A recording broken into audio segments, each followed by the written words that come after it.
Our tale begins with Jack Aaron, a man whose sanity teeters on a razor's edge, whose methods are as unorthodox as they are deadly. He stands before Alice, an alchemist whose madness rivals his own, seeking answers to questions that gnaw at the edges of his mind. The kind of secrets only someone like her would dare uncover. Alice's gaze locked onto him, confusion flickering across her features. Her golems, those ever-watchful sentinels, had failed to detect his approach. How could they, when this stranger possessed not even a whisper of mana coursing through his veins? In all her years, Jack represented a first, a being entirely devoid of magical essence. But our protagonist had no patience for pleasantries or gradual introductions. He cut straight to the heart of the matter, his questions sharp and demanding. Magic, mana. The very fabric that seemed to weave this reality together, he needed to understand it all. When Alice pressed him for specifics, asking what exact knowledge he sought in this vast ocean of arcane mysteries, Jack's response was simple. He would start from the very beginning, unraveling the twisted thread that led him to this moment. The scene dissolves, rewinding to mere hours earlier. Jack had been deep in enemy territory, carrying the notorious title of the world's most wanted bomber, a reputation earned through blood, fire, and precision. His mission objective secured. The chip now rested in his possession, extracted from the heart of hostile ground.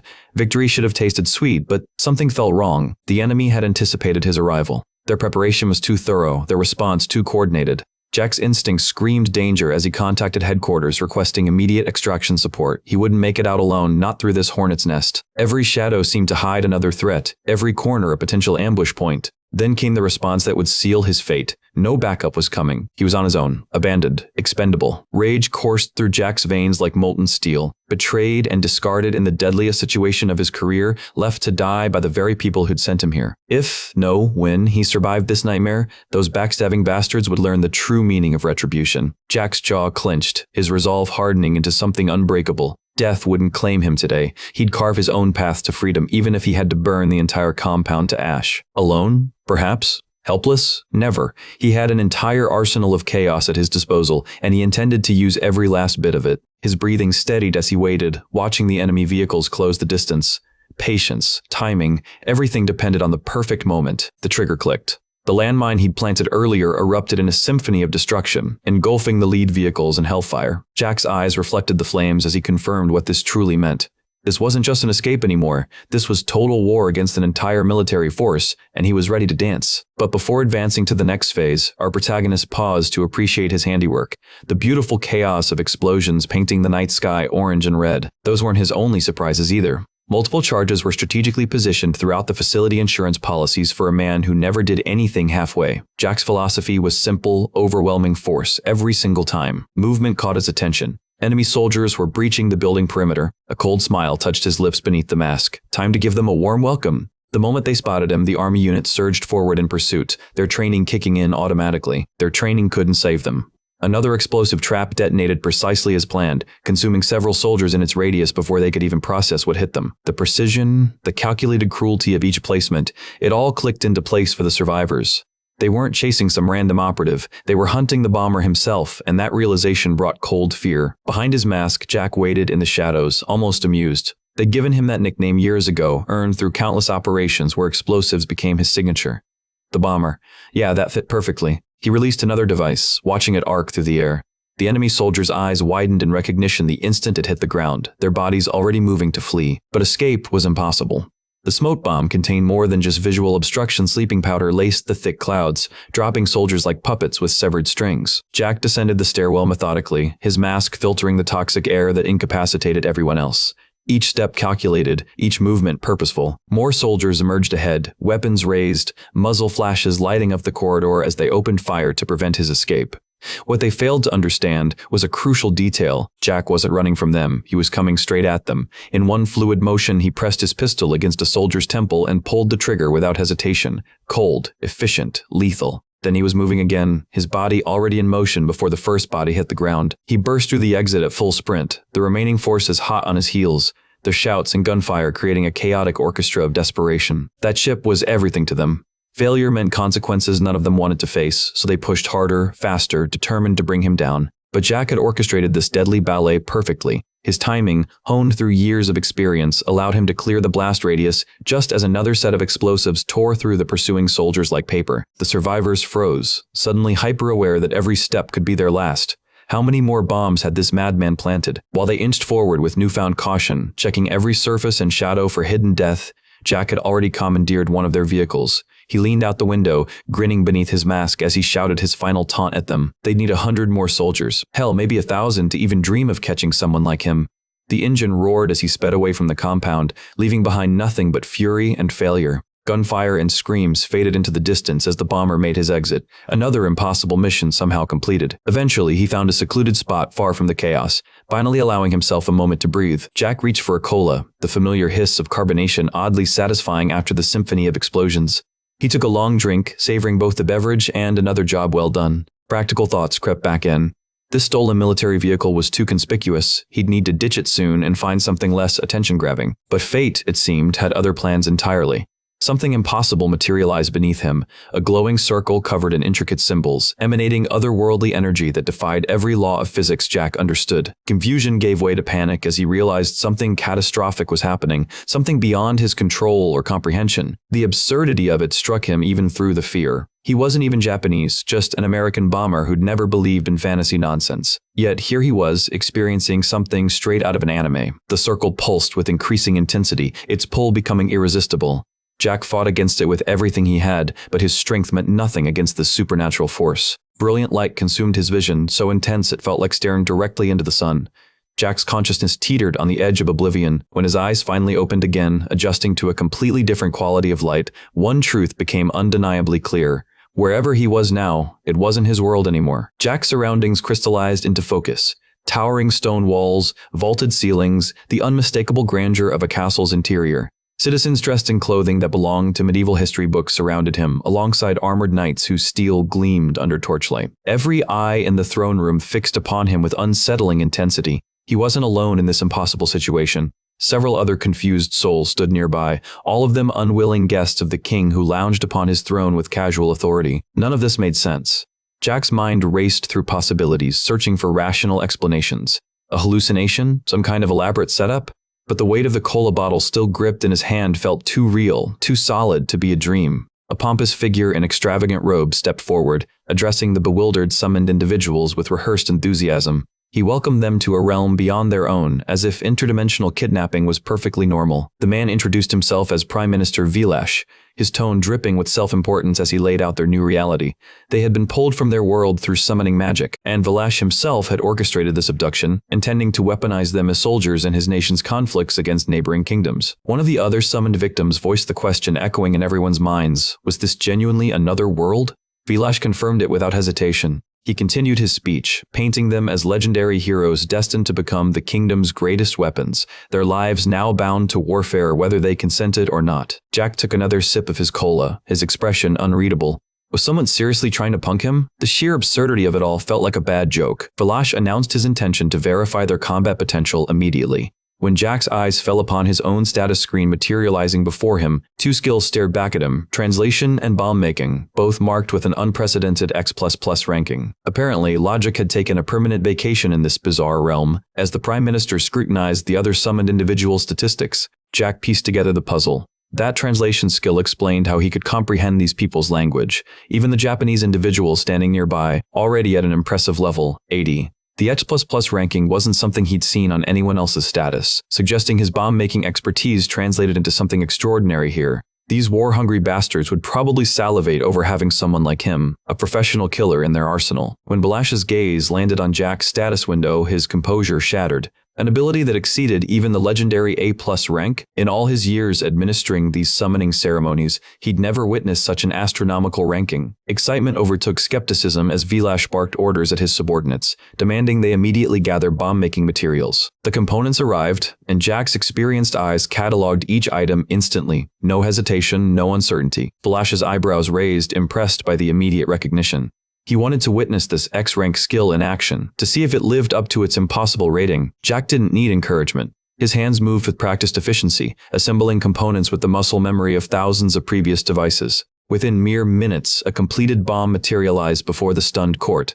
The status window displayed its specifications. Rank F, explosive powder rating of 5. Jack found himself intrigued by this ability to quantify his creation's destructive potential.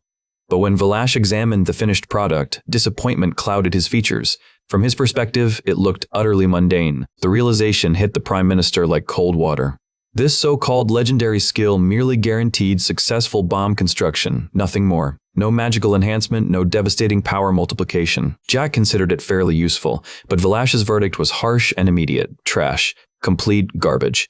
Any competent soldier could learn basic bomb making with minimal training. Even leveling up wouldn't improve Jack's worth, making him a fundamentally worthless hero summon. He turned toward the throne, seeking His Majesty's judgment on this disappointing specimen among an otherwise promising batch. The king's expression remained cold and dismissive.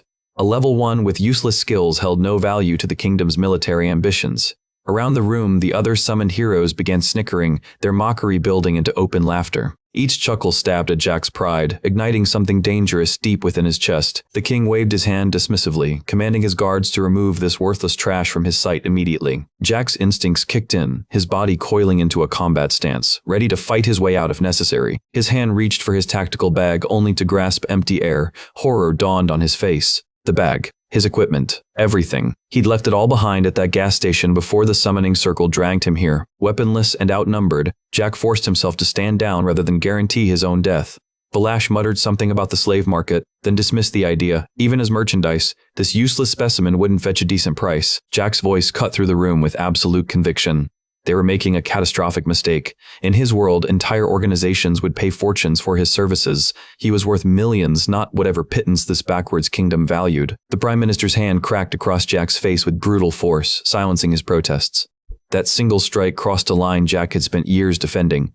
Something fundamental shifted behind his eyes. His voice dropped to something lethal and absolute. Nobody, absolutely nobody, was permitted to step on him like this. One lost temper, one moment of action, and he could snap this pompous minister in half. Velash warned him to lower his tone, to grasp the precarious position he now occupied in this foreign world. And if words failed to penetrate that thick skull, Velash would personally educate him through pain. He gestured to the knights, who descended upon Jack with practiced brutality, fists connecting with his body in coordinated strikes. Rage burned through Jack's veins like acid, but he forced it down, swallowed it whole. Survival demanded patience right now. Fighting back would only escalate to execution. After decades as a mercenary, he understood when to endure and when to strike. Finally, Velash crouched before the battered bomber, asking with mock concern whether Jack finally comprehended where defiance led.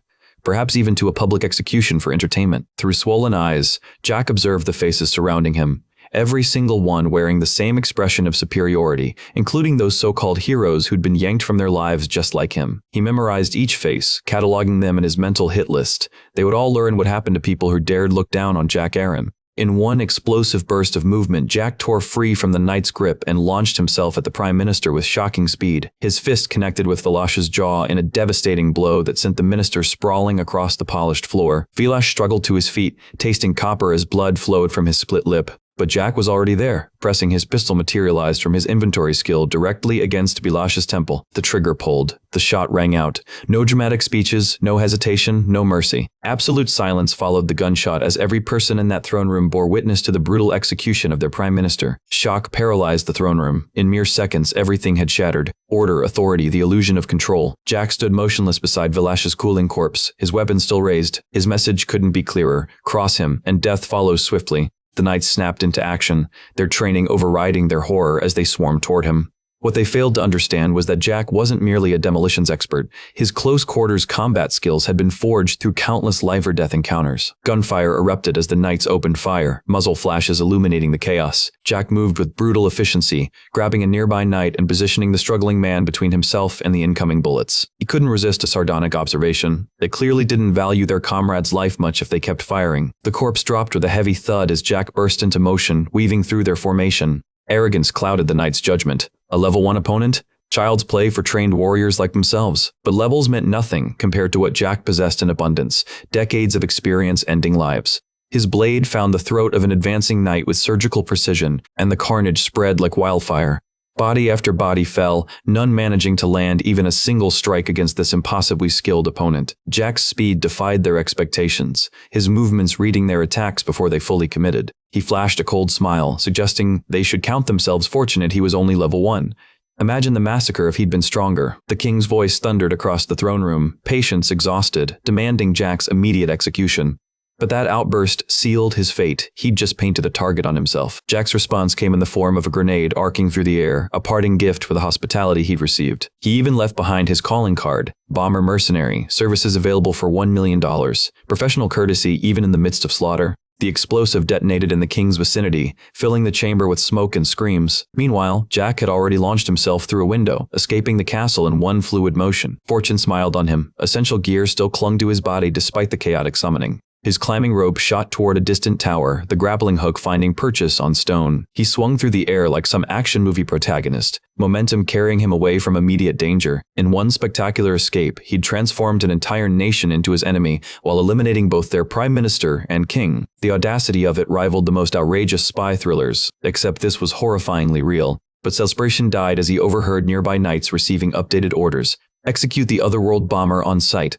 Frustration surged through Jack's chest. That bastard king had survived a grenade at point-blank range? This world's durability rules were completely broken. His situation just escalated from bad to catastrophic. Movement below caught his attention, a vehicle navigating the streets. The sight stopped him cold. Cars and horse-drawn carriages coexisted in this bizarre realm? Truly, all logic had abandoned this place. Under different circumstances, he might have enjoyed exploring these strange contradictions, maybe even taken a joyride, but luxury wasn't an option when an entire military force hunted him. Priority 1, commandeer transportation and escape the capital before they mobilized fully. At least his remaining gear would help him overpower guards and claim their weapons. Yet something made him pause mid-thought, his momentum dying. Why was he planning an escape route at all? They'd ripped him from his world without consent, then attempted to enslave and murder him. So why should he be the one fleeing? The perpetrators should be the ones cowering in fear, not their victim. Jack's pride wouldn't tolerate retreat from a conflict they'd initiated. They crossed every line imaginable, so mercy was no longer on the table. A new plan crystallized with beautiful simplicity: infiltrate the royal castle's inner sanctum and end this conflict permanently, on his terms, through absolute retribution. His boot connected with a guard's chest, and he breached the castle's most secure areas with terrifying ease. Every guard who stood between him and his objective fell beneath his ruthless efficiency. His ultimate goal: plant a device capable of reducing this entire fortress to rubble. Then something unexpected entered his field of vision. He demanded answers from a nearby woman. What exactly was that structure? She explained it was the city's core, a magical apparatus controlling every enchantment and mechanism throughout the imperial capital. Essentially, the beating heart keeping this entire metropolis alive. Jack's mind reached an immediate conclusion. If it was the core, it was the perfect bombing target. The woman's face went pale with horror. She stammered that yes, technically destroying it would obliterate the entire city, but he absolutely couldn't do that. Creating a replacement was nearly impossible, requiring resources and expertise they no longer possessed. Worst-case scenario, the explosion could cascade beyond the capital, consuming the entire empire and every soul within its borders. Jack's selective hearing focused on one critical phrase: technically possible. That was all the permission he needed. His unique skill guaranteed successful bomb creation from any materials, regardless of their original purpose. So he began making modifications to the magic core, his hands moving with practiced confidence. Minutes later, success.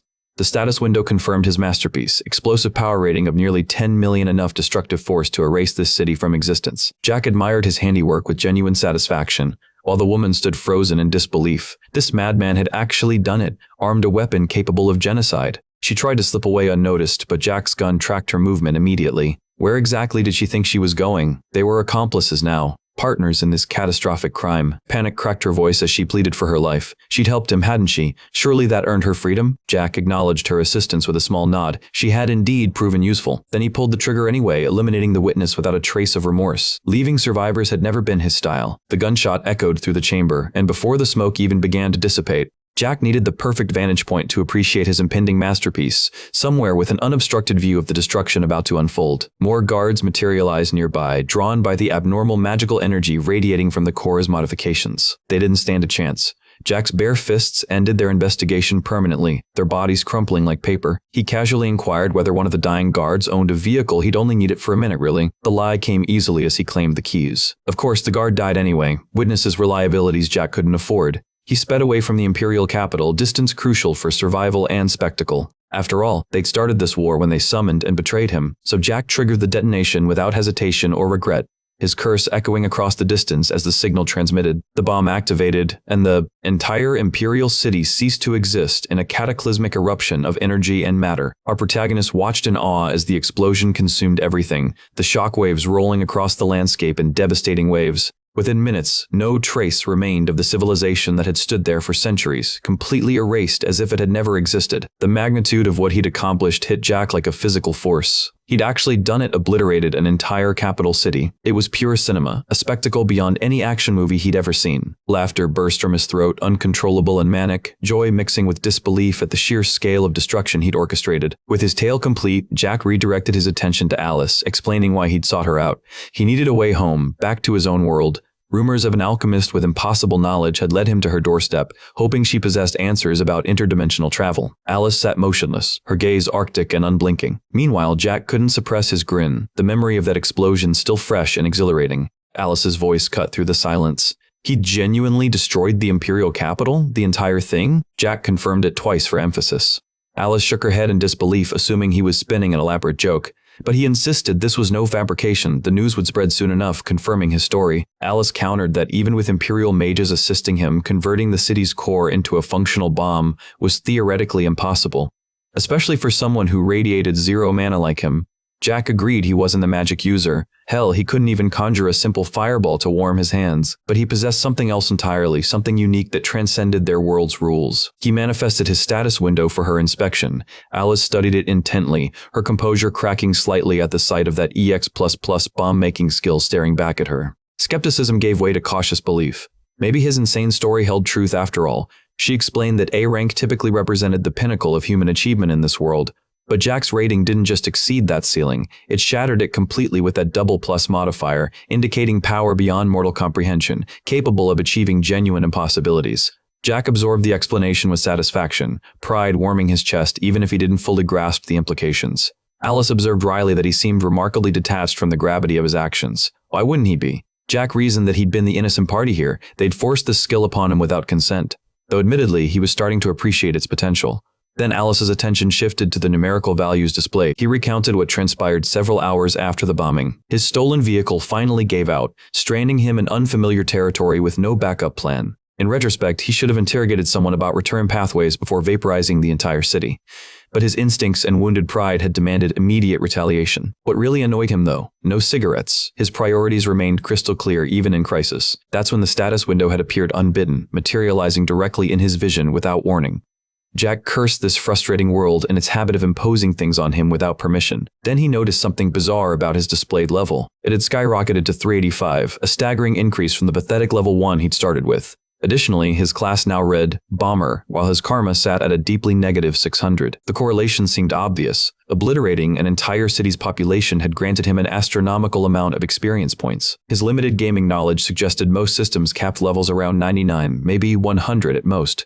Yet here he stood at 385 like it was perfectly normal, which meant his physical capabilities had increased proportionally. He decided to test this theory with a simple sprint. Jack's legs blurred into motion, his speed eclipsing even the vehicle he'd abandoned, faster than any car he'd ever driven. But control was another matter entirely. He couldn't slow down, his momentum carrying him forward like a runaway missile. A rock wall provided an unexpected solution, his collision finally arresting the uncontrolled velocity. That impact revealed another truth about his newfound strength.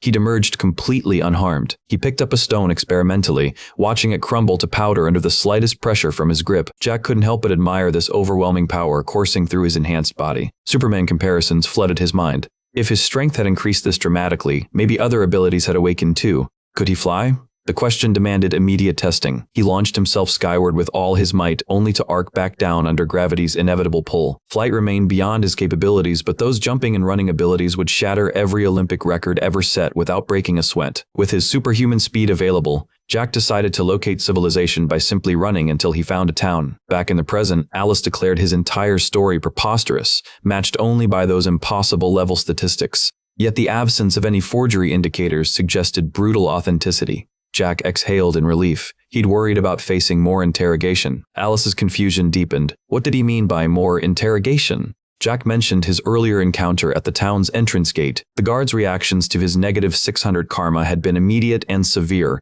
He'd shattered every historical record for villainy. Combined with that suspicious level 38 of 5, They'd moved to arrest him on sight as an obvious threat to public safety. Jack had genuinely worried about how to navigate society when his status screen basically announced him as history's greatest monster. Alice demanded to know how he'd possibly gotten past those guards given such damning statistics. Jack hesitated, his expression unreadable as he claimed the encounter was nothing more than a friendly exchange of words. A casual conversation, really. The reality painted a far darker picture, shattered jaws, gunfire echoing through narrow alleyways, and bodies crumpling to the ground in pools of crimson. As a parting gesture, our protagonist left behind a carefully packaged explosive, his signature calling card wrapped in malice. Yet here he stood, spinning a tale of precious gifts and grateful passage, as if violence had never stained his hands. Alice's eyes narrowed with skepticism. Did he truly expect her to swallow such an absurd fabrication? This was the same man who'd reduced the imperial capital to rubble and ash, who'd orchestrated death on a catastrophic scale. Her voice cut through his lies. And after that theatrical performance, where exactly did you go? Jack's response came with unsettling casualness. He'd wandered the streets like a lost traveler, approaching strangers one by one, desperately seeking answers to a single burning question: how could he find his way home? Eventually, fortune seemed to smile upon him when some locals offered their assistance, their voices dripping with false kindness. In truth, these helpful citizens were nothing but street thugs with predatory intentions, and our protagonist wasted no time settling old scores. After delivering a brutal lesson that left them bloodied and gasping, Jack pressed cold steel against their temples and extracted the information he craved. Rumors spoke of a witch dwelling within this very town, one who supposedly commanded the ancient art of spatial magic. His interrogation deepened, each question punctuated by the weight of his weapon. The trembling men revealed more. This mysterious witch operated in plain sight. She sustained herself through honest trade, brewing and selling potions from her own arcane recipes, an alchemist hiding extraordinary power behind mundane commerce. The streets whispered darker tales. This witch possessed strength beyond mortal comprehension. Years ago, a group of foolish criminals had attempted to breach her sanctuary, driven by greed and arrogance. Those men vanished without trace, as if the earth itself had swallowed them whole. Since that fateful night, an unspoken rule took hold. Nobody dared challenge the witch's domain. This trail of blood and information had led Jack to Alice's doorstep, though he'd arrived expecting to confront some ancient, twisted hag straight from childhood nightmares.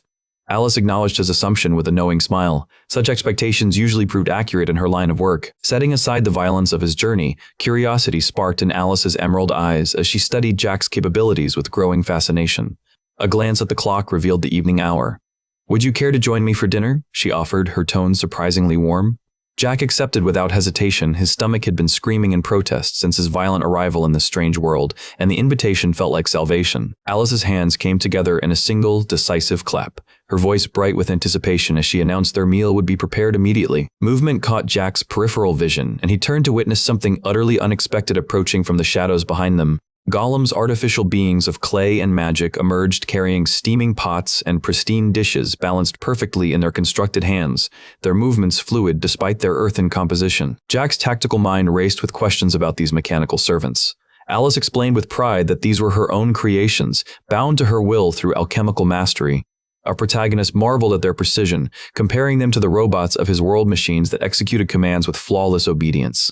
The term meant nothing to Alice, but she valued her golems for handling the endless monotony of daily household tasks. The table filled with aromatic dishes as she gestured for him to begin, her hospitality genuine despite the dangerous stranger seated across from her. Jack surveyed the spread before him, noting with surprise that the cuisine bore striking resemblance to meals from his own world, familiar yet alien. The scents wafting from the plates were intoxicating, awakening his starved senses.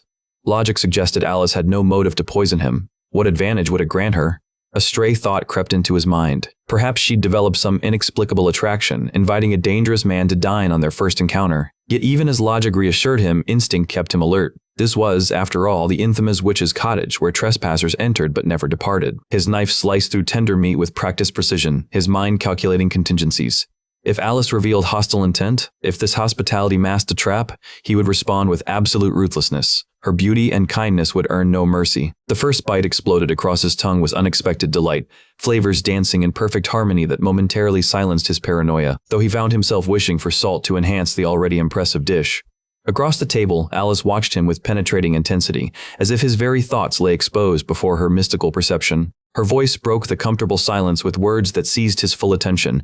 "If returning to your world is truly your goal, you'll require reverse summoning magic. The process isn't impossible, but the complexity borders on astronomical," she continued, her tone growing serious as she outlined the challenges ahead. extensive research into ancient magical circles, procurement of rare and expensive materials, logistical support beyond any individual's capacity. Everything pointed toward one unavoidable conclusion: they would need backing from a major organization. More specifically, an entire nation's resources and infrastructure. Jack absorbed this information, his jaw tightening with grim understanding. Reverse summoning represented his sole lifeline home, the only thread connecting him to everything he'd lost. But Alice's explanation confirmed his worst fears. This wasn't some simple spell any hedge wizard could perform. Worse still, governments hoarded such knowledge like jealous dragons, their secrets locked away behind walls of bureaucracy and paranoia. Yet one detail sparked hope in the darkness. Alice hadn't declared it impossible. That single word, or rather its absence, meant the door remained open, however narrow. His mind shifted into strategic planning mode. Materials for the summoning ritual, equipment for his own survival, resources for both short and long-term goals. The list stretched endlessly before him. Perhaps selling his skills as a mercenary offered the most direct path, trading violence for national support. But even that route carried risks. Employment didn't guarantee success, and bureaucratic chains could strangle his freedom at any moment. The accusatory status window hanging over his existence screamed his true nature to anyone with eyes. Bomber, written in letters of fire and blood. Anonymity was a luxury he could never afford, his identity branded upon reality itself like a criminal's mark. Jack despised chains and constraints, had built his entire existence around absolute freedom of action. Each goal ahead represented another mountain of obstacles threatening to bury him. A dark contingency formed in his thoughts. If his arrangement with any nation soured, if they attempted to betray or control him, he possessed the ultimate negotiating tool. The threat of urban annihilation, a city's core reduced to fire and screaming metal. The temptation gnawed at him like a persistent itch. Destroying city cores had awakened something primal in his psychology, an addiction to catastrophic power that grew stronger with each explosion. Resisting these destructive urges became increasingly difficult as time passed. Alice's voice pulled him from his dangerous reverie, concern coloring her words as she asked what troubled his thoughts so deeply. Jack responded with bitter honesty. The mere concept of serving under national authority left a sour taste that no amount of good food could wash away. Their conversation shattered as screams tore through the evening air, accompanied by crackling lightning that painted the windows electric blue. Jack's combat instincts flared instantly, his body tensing as he demanded to know what force had invaded their peace. Alice remained remarkably calm, explaining that someone had triggered the defensive enchantments woven into her entrance gates. She'd installed these magical wards specifically to repel unwanted visitors, automated guardians that punished intruders with electrical fury. Though apparently, Jack himself had bypassed these deadly protections without incident, walking through barriers that should have stopped him cold. Memories surfaced. Jack recalled experiencing a minor sensation when crossing her threshold earlier. A slight tingling, nothing more significant than static electricity on a dry day. He dismissed it entirely, focused only on finding the alchemist. It stung a bit, he admitted with characteristic understatement. Alice's expression shifted to surprise as she revealed the spell's true potency, designed to render normal humans unconscious instantly. The fact that someone else had just survived the full force of her wards suggested extraordinary resilience, power comparable to Jack's own impossible durability. She moved toward the window, noting peculiar details about the figure at her gay clothing unlike anything worn in this world, foreign in design and material. A question formed on her lips, casual yet loaded with implication. Could this be a friend of yours? Jack's response dripped with sardonic amusement. Did she truly believe someone like him maintained friendships in a world where he'd arrived mere hours ago? Curiosity overrode caution as our protagonist approached the window, peering out into the darkening evening to identify this resilient intruder. What he saw stopped his breath cold. Recognition struck like lightning, impossible, yet undeniable. He knew this man. Through the window, Jack could see the stranger's face contorting with pure, undiluted rage, eyes burning with recognition and fury that needed no translation. Memory clicked into place like a weapon being cocked. This was one of them, one of the summoned fools who'd mocked him in those first humiliating moments, their laughter still echoing in his mind like phantom pain. Jack turned to Alice with casual acknowledgement, confirming that yes, this face belonged to someone from his violent past. But questions gnawed at his tactical mind. He'd been certain this man had perished in the apocalyptic explosion that consumed the imperial capital's core.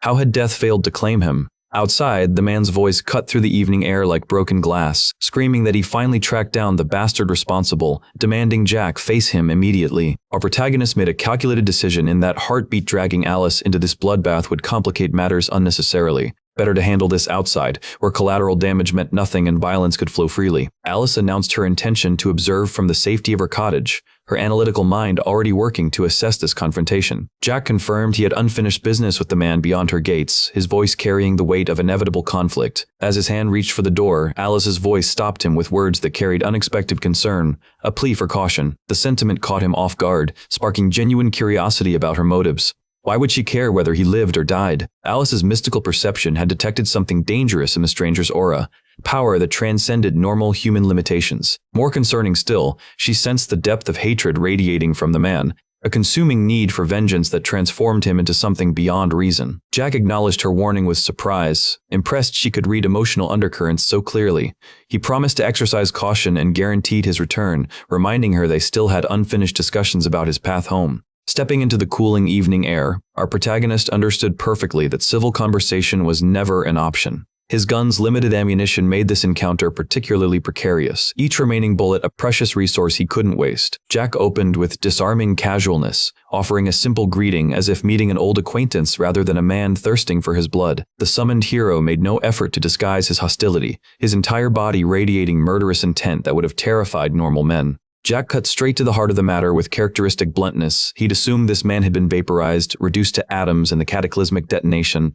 So how exactly was he still breathing? The hero's response dripped with obsessive determination. He'd scoured this new world searching for Jack, and fate had delivered him to the very first town he'd investigated. His voice shook with rage as he condemned Jack for the massacre of countless innocents and the capital's destruction, to which our protagonist responded with infuriating inevitability. The imperial capital's leadership had crossed lines that demanded absolute punishment, and they'd received exactly what their arrogance had earned them. The hero's worst suspicions crystallized into certainty. Jack was genuinely insane, a madman wearing human skin. Righteous fury burned in his declaration. He would execute this monster here and now, delivering justice for the innocent dead. Jack's tactical mind assessed the defensive wards, confirming the lightning enchantments had ceased their electrical assault on the gate. He strode forward with unsettling confidence, his casual demeanor a stark contrast to the hero's trembling rage. The hero's voice cracked with emotion, demanding to know if Jack even comprehended the scale of death he'd unleashed, the thousands of lives extinguished in seconds. Our protagonist's answer came without hesitation or remorse. No, he didn't know the exact count, and frankly, he possessed zero interest in tallying corpses that meant nothing to his mission. Desperation colored the hero's next question. Surely some fragment of guilt existed in Jack's psyche, some recognition of the horror he'd created. Jack's philosophy emerged in stark, brutal clarity. A bomber who experiences remorse contradicts the very essence of his profession, rendering himself useless. His mercenary career in the previous world had been built on mountains of corpses, bodies stacked so high he'd stopped counting years ago. Guilt was a luxury his line of work couldn't afford. Every detonation served a purpose, and emotional attachment to casualties would paralyze him into incompetence. Jack pivoted the conversation with his own burning question. What supernatural force had allowed the hero's survival when the explosion should have atomized every living thing within the blast radius? The hero's explanation revealed a disturbing truth. His unique skill had shielded him from annihilation, and more terrifying still, every other summoned individual had also survived through their own cheat abilities. Jack's monopoly on supernatural power was an illusion. The hero continued his revelation with grim satisfaction, even if the other reincarnated individuals refused formal alliance or cooperation. He knew with absolute certainty that every single survivor was plotting Jack's destruction, driven by shared hatred for the mass murderer who'd shattered their second chance. Jack's mind raced with this new intelligence. Those arrogant bastards who'd mocked him still drew breath, walking free while his perfect record lay tarnished by their survival. The thought gnawed at his professional pride like acid. Sleep would elude him until he corrected this failure, until each target had been reduced to ash and memory. The obsession crystallized. Next time he would ensure their obliteration, no survivors, no witnesses, just the satisfaction of a job completed to perfection. The hero stared at Jack with dawning horror, recognizing the absolute depravity of the bomber's mindset, a creature completely divorced from human empathy. Jack offered tactical criticism with sardonic amusement. The hero had made a critical error by revealing strategic information so freely. The hero's response carried theatrical confidence. He'd shared this intelligence specifically to plant seeds of despair in Jack's heart, ensuring the bomber understood the hopelessness of his position. Whether Jack felt remorse was irrelevant because dead men carried no regrets to their graves. Our protagonist found the hero's certainty almost charming in its naivety. Perhaps in some alternate timeline this man could have abandoned thoughts of revenge and lived peacefully. Jack decided to offer him that peace permanently. He would send this hero to yet another world, one beyond mortal concerns. Provocation dripped from Jack's words as he invited the attack. promising was absolute conviction that this time the explosion would leave nothing recognizable behind. The hero's patience shattered as he charged forward, katana gleaming in the fading light. His declaration rang with desperate conviction. By fulfilling his duty as the Empire's hero and eliminating this threat, he could finally earn passage back to his original world and reclaim the peaceful existence stolen from him. The hero's mind drifted through memories as combat instinct guided his blade.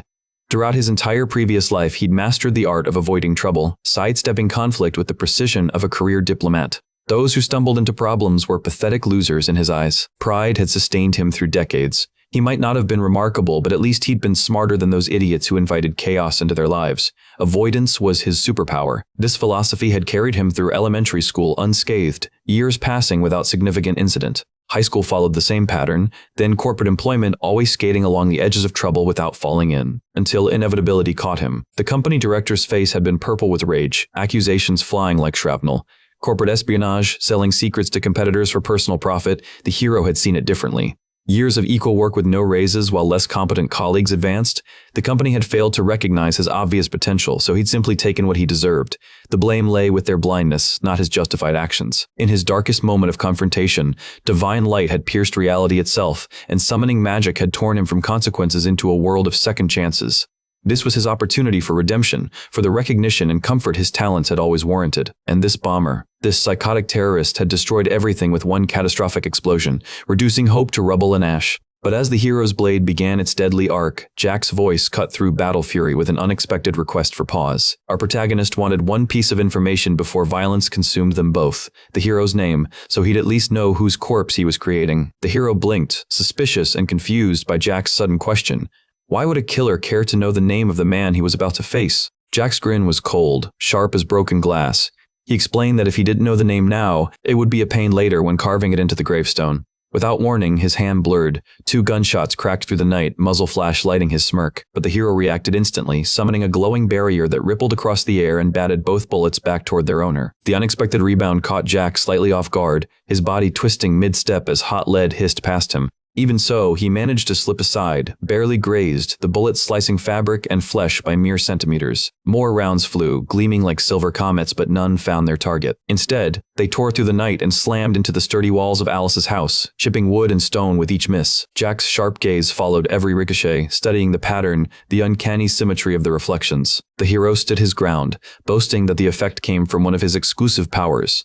Perfect reflection, rank A+, a magical counter that doubled back any and all damage aimed at him. That same invulnerable ability, he explained, was what let him walk away from the annihilation of the Imperial capital, untouched by carnage that should have claimed him. As long as that perfect skill remained active, he was practically untouchable. His victory felt inevitable. Closing the distance with measured steps, he drew his blade and smirked, wishing Jack good luck in hell before introducing himself, declaring his name with pride, Manita Kujij. Jack's lips curled into a dangerous half-smile. Good, he said with eerie calm, thanking Kuji for sharing his name so generously. The moment Kuji stepped within striking range, Jack's hand flashed, drawing a dagger and lunging with vicious precision, catching Kuji off guard as he muttered he'd make sure to remember that name when building the man's grave. Metal sparked and magic shimmered. The dagger failed to pierce Kuji's guard, the barrier repelling it effortlessly. The reflected blow retaliated with amplified force, nearly taking Jack's arm. But his reflexes saved him, diving aside before lethal contact. Rolling to his feet, he drew his pistol again and unloaded more bullets into the night.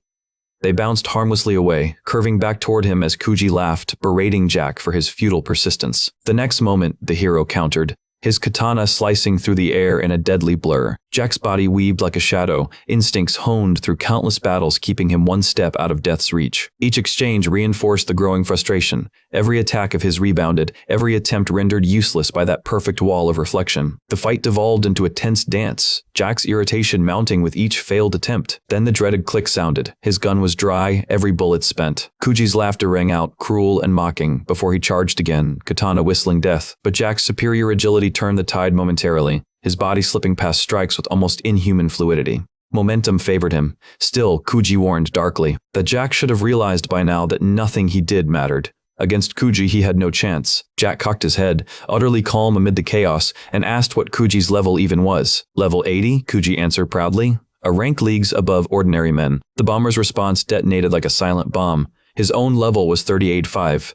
Kuji froze in disbelief, rage and fear blending as he accused Jack of lying. But Jack's tone didn't waver. He swore it was truth, earned through the massacre at the Capitol. Kuji's fury ignited, veins throbbing as he shouted that even if Jack's level dwarfed his own, it only played into his hands. His reflection skill would hit that much harder. The more powerful Jack became, the deadlier his own counterattack. Jack's mind sharpened on survival instinct alone. Charging head-on against Kuji's reflection meant suicide. Still, he noted with grim satisfaction that Kuji lacked any real combat experience, an exploitable weakness hidden beneath arrogance. Staying light on his feet, Jack refused to give even a single opening, dodging each swing by instinct and calculation alike. His thoughts raced in silence, searching for any method, any loophole that could kill Kuji through that invulnerable wall of magic. Kuji's voice boomed again, taunting him. Why wouldn't he just surrender? Running would only prolong the inevitable judgment he so clearly deserved. Jack scoffed, his tone dripping with contempt, calling it meaningless prattle, a waste of breath before the inevitable. Kuji's patience thinned, confusion flickering beneath his fury. Why did this bomber still look so confident when defeat was certain? Jack's grin widened, eyes alight with the thrill of the hunt. Don't get cocky, he warned. You're not invincible, you just haven't learned that yet. His voice dropped to a low, dangerous growl as he promised the hero's destruction, then lunged forward in a sudden burst of motion, a predator overtaking its prey. In the blink of an eye, Jack's hand shot out, seizing Kuji's cheek with shocking precision. Then his limbs coiled like steel cables, wrapping around Kuji's body, locking him in a tight grapple before he could retreat. The move succeeded. Kuji jerked in surprise, unable to break free. Pressure tightened around his neck as Jack shifted his weight, sliding into a calculated chokehold, careful to make it as painless as possible. A grin crept across Jack's face. He'd found the loophole. The fabled, perfect reflection couldn't mirror what wasn't considered damage. By maintaining close contact and suppressing movement, he could disrupt Kuji's power entirely. No impact, no reflection, just control. Kuji gasped, his arrogance faltering as panic set in. He shouted for Jack to release him, struggling helplessly under the choke. But Jack only tightened his grip, voice lowering to a dark whisper as he offered the man a gift, a deadly parting present only a bomber could give. The gift, in Jack's hand, turned out to be a small, familiar sphere. The very same bomb he'd once demonstrated inside the royal castle, its blast rated at a modest 5 on his personal scale of destruction. Without hesitation, Jack forced the explosive into Kuji's open mouth, his expression disturbingly casual as if feeding a dog a treat. A flicker of orange light followed, the soft crackle of a lighter. Kuji thrashed violently, trying to retaliate, but Jack's arms locked like iron chains as he growled darkly for Kuji to stop being picky and just swallow this one down. It amused him how the same device, mocked by spectators before, had once been dismissed as a toy. Those same people had laughed then. He knew its base damage was low, far too weak to hurt anyone of Kuji's level under normal circumstances. Yet the moment it detonated inside Kuji's mouth, Jack kept his hands clamped tight, sealing that scream, refusing to let the explosion's force escape. What mattered wasn't the size of the blast, it was the reflection. Jack's cruel intellect saw the flaw damage confined within Kuji's body would replicate endlessly, doubling on itself until even his so-called perfect skill collapsed under its own weight. Crowds began gathering, whispers rippling through the street, but Jack cared little for spectators. He waited in silence, patient as a surgeon, for Kuji's insides to betray him. Panic twisted across Kuji's eyes as realization dawned. He could feel the storm building inside, a countdown to his own obliteration. Then, strangely, a fleeting calm washed over his features, almost as though acceptance had finally found him. That calm unnerved Jack more than the struggle. But soon, pale blue panic returned, the color of death taking over his face as internal magic overflowed. The contained explosion rushed downward, devouring him from within. His stomach bulged grotesquely, glowing red-hot from the pressure building beneath the surface. His body inflated like a living bomb, swelling wider, skin straining under impossible force. Jack's grin widened, voice dripping with mockery. "Need me to save you now?" he teased, almost playfully. Kuji, eyes wide with terror, managed a desperate nod. Jack's tone softened, falsely kind. "Then you'll forgive me, yeah? Maybe even call me a friend from now on?" The irony in his voice made nearby onlookers recoil as more hurried to witness the unfolding nightmare. Kuji's muffled hums turned to begging motions, shaking his head, pleading wordlessly for release. Jack simply chuckled, fingers tightening as he hoisted the swollen body up like a grotesque trophy. "Well then," he said almost cheerfully, "since we're friends now, let's play a little game. You be the ball." And with a fluid motion, Jack hurled Kuji skyward, grinning. "Let's make this count, enjoy every split second of it." But the instant Kuji left his grip, the built-up power found no exit. It ruptured violently, unable to escape through his mouth or any limb. The result, a deafening explosion that swallowed the entire square, bursting like a miniature sun right in the center of town. Jack burst out laughing as smoke and fire danced across the horizon, all coloring his cruel amusement. Applauding himself, he admired the perfect shot, though disappointment crept in. It was a one-time show, a performance he'd never get to repeat. The shocked townsfolk screamed as chaos swept over them, bodies scattering from the carnage. The crowd began fleeing, terrified of the monster they had just witnessed smiling amid destruction. Jack scoffed at their panic, face twisting with disdain. "Seriously? They come here for a show and don't even stick around for the finale?" he muttered, amused and disgusted all at once. With a shrug, the bomber turned his back on the burning wreckage and strolled calmly into Alice's house again, greeting her as though returning from an errand. "Sorry to keep you waiting." Alice stood there with the same unreadable, emotionless expression, observing him quietly. She asked if he was unharmed, his arm still slick with blood. Jack brushed it off, insisting all he needed was a drink and a nap. A faint frown flickered across her face as she admitted there was no alcohol to be found here. Jack let out a small, defeated sigh, muttering his frustration before deciding he'd go fetch his own bottle after freshening up. Before he could leave, Alice advised him to wash off the blood first. He was dripping it across her clean floor. She led him to the bathroom and gestured inside, her tone formal, almost polite. "Make yourself at home," she said. He thanked her sincerity, even smiling slightly, though deep down the adrenaline made rest impossible. His mind still buzzed with residual thrill. As he stripped off his clothes, he asked half-jokingly if she wasn't worried this mess would worsen her reputation as the town's witch. Surely people would fear her even more after tonight's spectacle. Alice ignored the jab, simply repeating that he could stay if he wished, her tone flat yet oddly inviting. Considering his options, sleeping in filth or under a real roof, it wasn't a hard decision. So he accepted and stepped into the bath, letting hot water wash away the grime of death and gunpowder. Steam filled the room, and his thoughts churned. Why was Alice being so generous to a man like him? Was it kindness or curiosity? He doubted it was compassion. In his world, no one helped without reason, and he knew his own nature inspired anything but fondness. Logic concluded there must be an ulterior motive behind her hospitality. Half amused, half paranoid, he joked inwardly whether she might jump him mid-bath with some cunning plan. Yet as he stepped out, nothing happened until he was greeted by a line of golems waiting, each holding neatly folded bits of cloth in their stony hands. Jack's instincts flared instantly. He tensed, demanding to know what they wanted, but the golems merely placed the cleaned clothes before him and retreated, their glowing cores dimming as they turned away in silence. Eyeing the garments, Jack noticed they were freshly pressed, spotless. Someone had gone to the trouble of washing and drying them perfectly. That subtle thoughtfulness could only be Alice's doing, and it unsettled him more than any open hostility ever could. Dressed once more, he met her gaze again, offering reluctant gratitude for having his blood-soaked clothes restored. Alice's sharp eyes caught his healed skin. Jack looked down and blinked in disbelief. His wounds were gone, erased as though they had never existed. Even he couldn't help but marvel at that small miracle. Jack stretched his arms, rotating his shoulders experimentally. No soreness, no stiffness. The fatigue and minor wounds had all vanished. It must have been his high-level recovery skill quietly healing him from within. Remarkable, really. Alice observed this too and decided he wouldn't be needing any magical healing after all.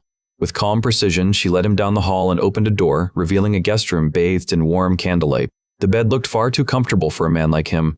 Jack smirked, thinking how long it had been since he'd slept on anything softer than dirt. Before leaving him to rest, Alice turned slightly and asked what she should call him, since he hadn't properly introduced himself yet. "Jack's fine," he replied casually. Alice nodded, then added with faint amusement that he possessed a remarkably strong spirit, and she admired that. Jack chuckled, rubbing his neck. "Strong spirit? Most just call it arrogance." But Alice shook her head with quiet conviction, insisting that men like him were rare specimens in any world. That rarity, she admitted, was precisely why she'd invited him in so openly the moment she laid eyes on him. Curiosity had driven her more than politeness. Jack blinked, tilting his head. Wasn't this sounding suspiciously like love at first sight? He couldn't help the teasing grin. After all, who could blame her? He was ridiculously handsome by most standards. But then, Alice's tone turned smooth and sharp. She confessed that what truly drew her was his madness, that beautiful, rotting chaos nestled behind his calm smile. "It's never dull," she murmured, watching the filth twist inside someone's soul. Jack froze for a second, unsure whether to take that as praise or psychological warfare, then decided to accept it as a compliment, albeit a disturbing one. Her mention of souls triggered a memory, how she'd earlier deduced that Kuji burned with hatred toward him. Curious, Jack asked if she could actually see emotions. Alice explained softly that she could only sense hues, faint colors of emotion and spirit, but nothing close to reading thoughts. "Convenient trick," Jack mused, to which she responded simply, "That's all I wish to say for tonight. You should rest now." The day's chaos finally caught up with him, and exhaustion took hold. Jack slept deeply, undisturbed till morning. Light filtered through the curtains when a soft knocking echoed. After a pause, the door creaked open and Alice stepped in, standing silently by his bed for a few moments, just watching until he stirred. Groggy but alert, Jack greeted her with a raspy, "Morning." Alice returned the gesture with practiced calm and informed him that breakfast was ready downstairs. He blinked slowly, almost in disbelief. No one had ever come to wake him so gently before. If she'd meant him harm, she could have done it hours ago while he slept defenseless. Still, being on the receiving end of genuine care unsettled him. Owing someone kindness always left a bitter taste. Over breakfast, the silence was easy until Alice asked how the food was this morning. Jack nodded approvingly between bites. If there were a restaurant serving this, he'd gladly eat there every day. Alice smiled faintly and said she'd gone heavier on seasoning, having noticed his quiet dissatisfaction the night before. That jogged his memory. The previous dinner had lacked salt. The fact that she'd caught onto that small detail unsettled him slightly. He offered a quick apology, not wanting to sound ungrateful. Alice waved off the apology, explaining her own sense of taste wasn't particularly strong. She rarely knew when food was bland or rich. Then her tone sharpened just slightly. What did Jack plan to do next? He answered plainly, return to his world. And while he was at it, he intended to hunt down and eliminate every last one of those heroes who had mocked him. They wouldn't get their revenge, he would. Alice's eyes gleamed with mixed intrigue and amusement. Sounds difficult, she said softly, but she offered him good luck nonetheless. Then, a sly curve touched her lips as she expressed curiosity about his X++ rank bomb skill, insisting she wanted to witness it firsthand. Jack raised an eyebrow but played along, asking her to provide materials and he'd give her a demonstration. She agreed immediately, clearly delighted by the offer. Jack himself didn't anticipate any real risk. It was just bombs after all. After breakfast, she guided him down to a dimly lit basement filled with potion strongholds, peculiar equipment, and shelves stacked with volatile ingredients labeled in strange symbols. Jack scanned the chaotic array and frowned. Even with translation magic from his interface, he couldn't make sense of half those alchemical names. It was like reading recipes for disaster. Seeing his confusion, Alice handed him a bottle filled with shimmering liquid. She explained it was concentrated mana fluid, used for imbuing magical tools and vehicle engines alike. The purer the mana, the more valuable and dangerous it became. Next, she presented a vial containing the extracted bodily fluids of magic beasts, warning that even the smallest spill could cause severe burns. Another bottle held vegetable-derived solution flammable but useful for brewing or layering volatile potions. You could drink it, she teased lightly, but you'll regret it. Jack had actually been seconds from trying exactly that before wisely stopping himself. Now that he'd grasped her explanations, creative sparks danced in his eyes, the gears in his mind already spinning new bomb designs. Alice handed him a parchment recipe, precise ratios and ingredients sketched in intricate patterns. Jack studied it carefully, but a gut instinct told him something about those proportions was wrong. Alice noticed his hesitation. "What is it?" she asked, feigning innocence. He pointed out the flawed ratios, but she assured him confidently they were correct. After all, she was an alchemist. "Trust the recipe," she said. Jack shrugged and got to work anyway. 5 minutes later, the workshop filled with faint smoke and strange light as he proudly set down 3 finished bombs, each carrying an explosive power of 1,000. Even he couldn't suppress a low whistle of awe at the result. These bombs made his previous models look like children's fireworks by comparison. Alice leaned closer, inspecting the finished creation from every angle, eyes narrowing with keen interest. Then her gaze met his, sharp, deliberate, appraising. With an almost playful smile, she confessed she'd deliberately given him the wrong mixing ratios, yet he'd succeeded flawlessly anyway. Jack blinked in surprise, asking her to repeat that. Calm and unbothered, she explained that those instructions had never produced results for any human before. Yet somehow, Jack had made 3 functional bombs, something theoretically impossible. Jack smirked, vindicated. His instincts had been dead on. What he hadn't expected was that Alice had done it intentionally to test him to see if his madness came with genius. And he'd passed that test perfectly. Jack leaned back with a confident smirk and asked if she was satisfied now. His craft ensured flawless bomb creation, a talent unmatched if handled right. Alice's eyes softened slightly, conceding he was absolutely correct. Then, almost too casually, she called his name. Her tone shifted, colder yet deliberate, as she said there was something she wished to ask of him. Jack raised a brow. He'd been expecting this moment. He gestured for her to go on. "Let's hear it." What came next, however, shattered even his wildest guesses. Alice stated with an unsettling calm that she wished to destroy the world. Her expression didn't waver as she made the request. Would Jack be kind enough to lend his expertise to help her blow up everything that existed? Even Jack fell silent for once. He blinked, leaned forward, then asked her to repeat that, certain he'd misheard. She did, word for word, same tone, same chilling serenity. She wanted the world erased. Jack laughed awkwardly, saying it sounded a little extreme, but asked for her reasoning behind such a reasonable wish. Alice only smiled faintly and invited him for tea she would explain properly. Once seated again, the air between them turned heavy, quiet, the calm before a revelation. She began softly. "Long ago, there lived a certain dark mage. This mage," Alice said, "had possessed boundless ambition but an unforgivingly short lifespan. Mortality limited her reach and she despised that. So she crafted a forbidden technique, one that let her carry power and knowledge from life to life, forever escaping the limits of age. Inheriting her own legacy, Alice continued. She passed her will across lifetimes. Jack interrupted with open admiration, his voice brimming with raw excitement. That's insane in a good way. She must be some monster by now. But Alice merely corrected him. The mage had refused immortality, choosing instead to remain human no matter how many times she reincarnated. Her humanity itself was part of the plan. Jack's grin faded into realization. Wait, you're that mage, aren't you? Alice nodded once, confirming it. But she added a caveat. Though she carried the mage's spirit, memories, and power, she wasn't the same person. Mentally, she was her own being. When Jack asked if that meant the dark mage had truly died, Alice agreed, nodding solemnly. The original mage had recognized her mediocrity and concluded that only through countless lifetimes and self-reinvention could her dream ever come true. Jack quietly sipped his tea, taking in every word. Then she elaborated. She was the 13th incarnation. Her alchemy mastery came from her second life, golem crafting from her 6th, magical toolsmithing from her 9th, and her current heightened spiritual perception belonged to this, her 13th self. Jack found himself weirdly respectful of her endurance, 13 lives chasing one obsession. So all this just to blow up the world, he scoffed, half in disbelief. Alice clarified, no, her goal wasn't domination or destruction for hatred's sake. She wanted to become the greatest alchemist, and absolute destruction was simply the ultimate proof of success. No one else in existence, or any to come, could outdo the one who reshaped reality from ashes. Jack groaned, muttering how geniuses always twist logic into madness, but she corrected him once more. She wasn't a genius, just persistence given form. Jack sighed, rubbing his temple. All right, I get it, he said flatly. But one thing was obvious. She was a full-blown mad scientist type. He had suspected she wasn't normal, but this placed her on an entirely new level of dangerous. Alice tilted her head, sensing a change in his spirit's hue. Do I disgust you? She asked quietly. Jack shook his head at once. No. Honestly, it's impressive. You've got conviction stronger than most. He explained that striving toward one's ambition, even if it meant climbing over others, wasn't evil. It was simply nature. Those who fall, he said, become villains in history. But those who conquer everything and survive, they get called heroes. His words lingered. The world's unspoken law, the strong devour the weak, and that's how everything keeps spinning. Alice looked down briefly, then met his eyes again. A genuine smile formed. You're the first person who's ever understood me, she said softly. Her tone almost carried warmth. She went on to offer him something practical. Her knowledge, materials, tools, even magical assistance. Maybe, one day, she'd find a way to send him home. So he should help her without hesitation, she suggested. Help her destroy the world. Jack chuckled, leaning back. You really think I can build a bomb big enough for that? Alice's expression remained serene but firm. You already destroyed a capital. That alone proves you can. She then extended her hand across the table. Jack eyed it silently before standing up. World destruction's kinda out of my usual contracts, he mused. But hell, it sounds entertaining enough. Their hands met. Alice's faint smile widened as the pact was sealed. He'd met madmen before, but never someone who matched his insanity so perfectly. From now on, let's help each other, she said calmly.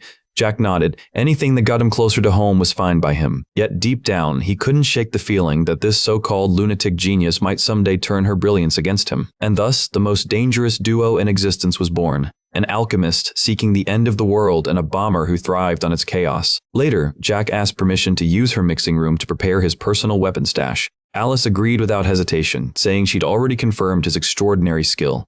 Her focus now turned entirely to finding a method to unmake the world itself. I'll be downstairs if you need anything, she said before leaving.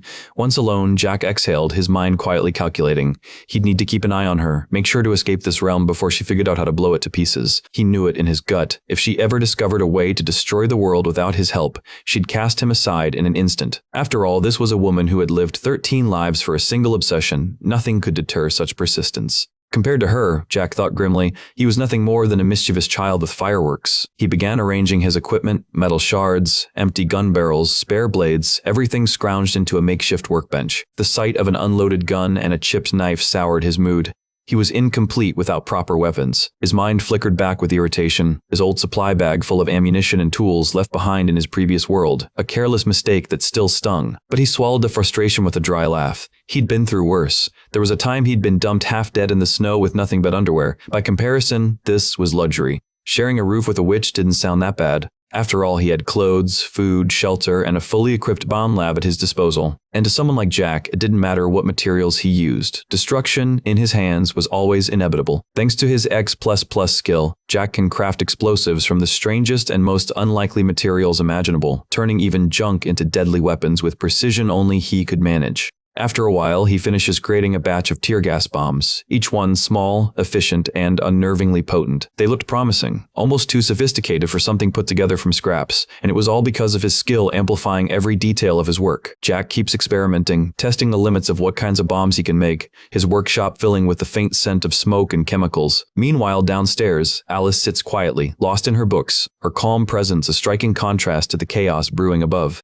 A golem under her control gently attends to Jack, carrying tea and snacks to keep him fed during his intense focus. Yet, as Alice looks out the window, something shifts in the air, something cold and foreboding. Jack, unaware, completes an array of bombs for every sort of situation imaginable, but to him, it still isn't enough. His perfectionism whispers that his arsenal is lacking, that danger always demands more. A thought crosses his mind, a magic bomb. If he's destined to face enemies wielding magic, he'll need more than chemistry to survive. And conveniently, he's got a mage right here, Alice. Maybe her witchcraft could help him refine this new creation. But when he calls her name, his voice falters. Outside the window, he catches sight of something that freezes his blood. Knights, dozens of them, closing in, their armor glinting under the pale light. He rushes downstairs, almost tripping in his haste, and blurts out whether Alice sent invitations to these unwelcomed guests or what. Calm yet wary, Alice tells him it's the army. Jack, half serious and half panicked, asks if she knows anything about this ambush. She claims innocence. She's a law-abiding, tax-paying citizen. So clearly, they're here for Jack. He jokes bitterly about being a humble, God-fearing man who can't get a moment's rest, but deep down, that fear, that realization chips away at his humor. Outside, the commander's voice thunders through a megaphone-like spell, demanding the bomber turn himself in. The knights warn, resist, and die. Jack knows better than to believe mercy will follow surrender. Alice urges him to take this seriously. Her tone cuts through his laughter. He's joking in the face of death again. But Jack's done running. His hands tighten around his bomb's tools of survival, expressions of defiance. If it's war they want, then hell, he'll give them one. They'll regret ever cornering him here. No one gets to threaten the world's best mercenary. That's his job. To make others tremble, not the other way around. Before he charges out like a madman, Alice grabs his arm. She pleads for calm, insists they should escape instead, but Jack hesitates. Escape might not guarantee peace. If he lets them live now, won't they just come again later? Killing them here seems simpler, final. Alice shakes her head with quiet confidence. She insists there's another way. She tells him to follow her and leads him through a narrow corridor to a locked room. First time showing this to anyone, she murmurs as she opens the door, tension mixing with pride. Darkness swallows them until the lights flicker on, and there it is. A marvel born of worlds. A car, sleek and unfamiliar, sitting silently like a beast awaiting command. Jack's jaw drops. What in the world? Alice explains it's a construct made by merging 10 golems into a single mechanism, far superior to any horse. She built it as a backup escape vehicle, never expecting to use it so soon. Jack is speechless, genuinely awed. He calls her a genius, she protests, insisting she's just a successor to one.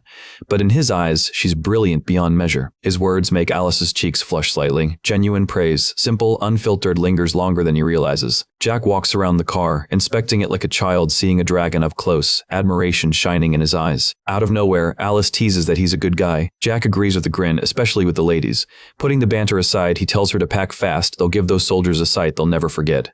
For the first time, Alice finds herself smiling at his reckless charm. Outside, chaos brews. The knights struggle to breach the gate, crackling lightning shields the house like a glowing fortress. The commander curses furiously. How could trained men fail against one mansion? To him, this should have been trivial, a simple raid on an alchemist's home. But his men know better. This isn't a house, it's a witch's nest, a trap layered with magic and mystery. Even the idea that a notorious bomber might hide here adds another thorn to their nerves. It feels too surreal, too cursed. Then, from behind them, stone giants emerge. The golems, towering and menacing, strike from the shadows. The knight's formation collapses instantly under the ambush, shouts and steel clanging in disarray. Watching from inside, Jack bursts into laughter, thrilled by the sight. The golems are earning his respect more by the second, but Alice warns they can't rely on the golems too long. Numbers are against them, and she knows the tide can turn any moment. Once finished packing, she tosses Jack the car keys, her expression sharp and certain. Jack catches them with a grin. He's ready not to flee quietly, but to make an unforgettable exit. Alice asks if he'd prefer autopilot. He laughs it off. He trusts his driving more. Just watch me smash us a way out, he says, eyes glinting with madness and thrill. Her heart skips, nerves twisting, but his reckless confidence is contagious. He jokes that this will be like a car date, though his tone hides real tension beneath. Alice nods, murmuring that she'll open the wall soon. He gives her the signal. She chants softly, runes swirl, the wall lowers in a burst of magic. Outside, the knights freeze in confusion. What sorcery is this? Jack shifts gears, smirking. "Hold tight," he says, and then, with one sharp motion, the car roars forward, blasting to the opening into the fray. It slams straight into the armored soldiers, tearing through their ranks as dust and screams fill the air. Jack keeps accelerating, exhilarated by every crash and jolt, the city lights blurring behind them as they burst free beyond the gates. Behind them, the commander watches, face contorting with fury. His prey just escaped again, and this time in a way that mocked everything he stood for. The commander swears through gritted teeth that he won't let that damned bomber escape after wreaking havoc in the capital. But Jack is far beyond stopping now. His blood's on fire, his focus razor sharp. He plows through the commander and his knights like a human-sized wrecking ball, smashing them aside as if they were pins in a deadly game. The impact sends armored bodies flying several meters through the air, crashing into the muddy ground with violent thuds. From inside the car, Alice grimaces, the windshield splattered crimson. Calmly, she flicks the wipers on. The blades sweep away the blood, revealing the chaos fading fast behind them. Jack presses harder on the accelerator, his lips curling into a grin of defiance. In a surge of speed and smoke, they finally break away from the pursuing knights, slipping into the open road. Behind them, the knights relay orders, contacting other units to form interception squads. Mages join in, chanting attack spells aimed precisely at the car's wheels. Yet the vehicle doesn't falter once. Its speed only grows. Jack's laughter fills the cabin, wild and exhilarated. "This thing's a monster," he shouts over the wind, asking Alice if bullets or magic could even scratch it. She replies that it's not completely invulnerable, but it's built from 10 golems fused together, strength layered upon strength. And, she adds, it's wrapped in a coating of magic resistance to repel enchantments and blasts alike. Jack smiles wide. That's all he needed to hear. Invincible enough to let his madness run free. Then Alice lifts a finger, a glint of mischief in her eyes. "There's something else," she says. She presses a button, and the car's radio crackles to life with static before music floods the air. Jack brightens instantly as a surge of gritty rock fills the cabin, thundering in rhythm with his racing heart. He chuckles, impressed by her taste. Alice smirks, reminding him that in her 5th life she'd been a musician. Music still runs through her veins. And this song, she explains, isn't ordinary. It's laced with magic amplifying focus, heightening vision, and stirring adrenaline in the listener's soul. Jack can feel it. Everything around him sharpens, the lights, the air, even the sound of pursuit behind them. After everything he's experienced, he almost laughs in disbelief. Is there anything this insane world doesn't have? But Alice suddenly leans forward, tone serious again. She spotted pursuers on motorbikes speeding toward them from behind. Their weapons gleam, they're about to fire. Jack, unfazed, almost grinning, mutters that he's been expecting this. With one hand on the steering wheel, he reaches for a bomb, and Alice swiftly lights its fuse with a flicker of magic. He tosses it with deadly accuracy into the middle of the chasing group. The explosion erupts in thick smoke, clouding the air and stinging eyes and nostrils with burning pepper-like fumes. It's brutal and effective, and Jack doesn't stop there.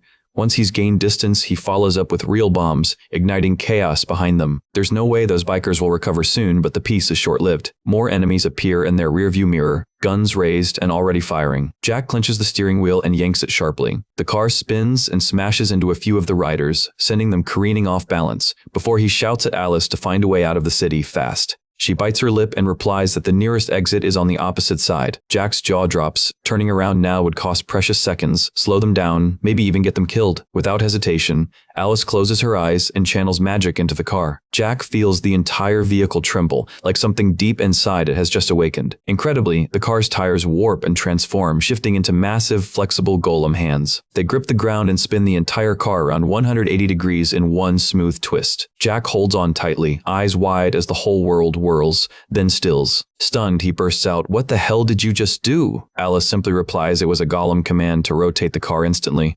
Doing it manually, she notes, would have been a pain. "Now just go straight," she says calmly. Jack grins and slams the pedal. The car surges forward in the correct direction at last. The ride is wild, but Alice finds herself thrilled, caught between fear and fascination. Jack, noticing, laughs, glad she's at least enjoying the madness. He barrels through everything in their path barriers, wagons, even walls, without a hint of hesitation. For a flickering moment, guilt brushes him. Ethically, this is chaos.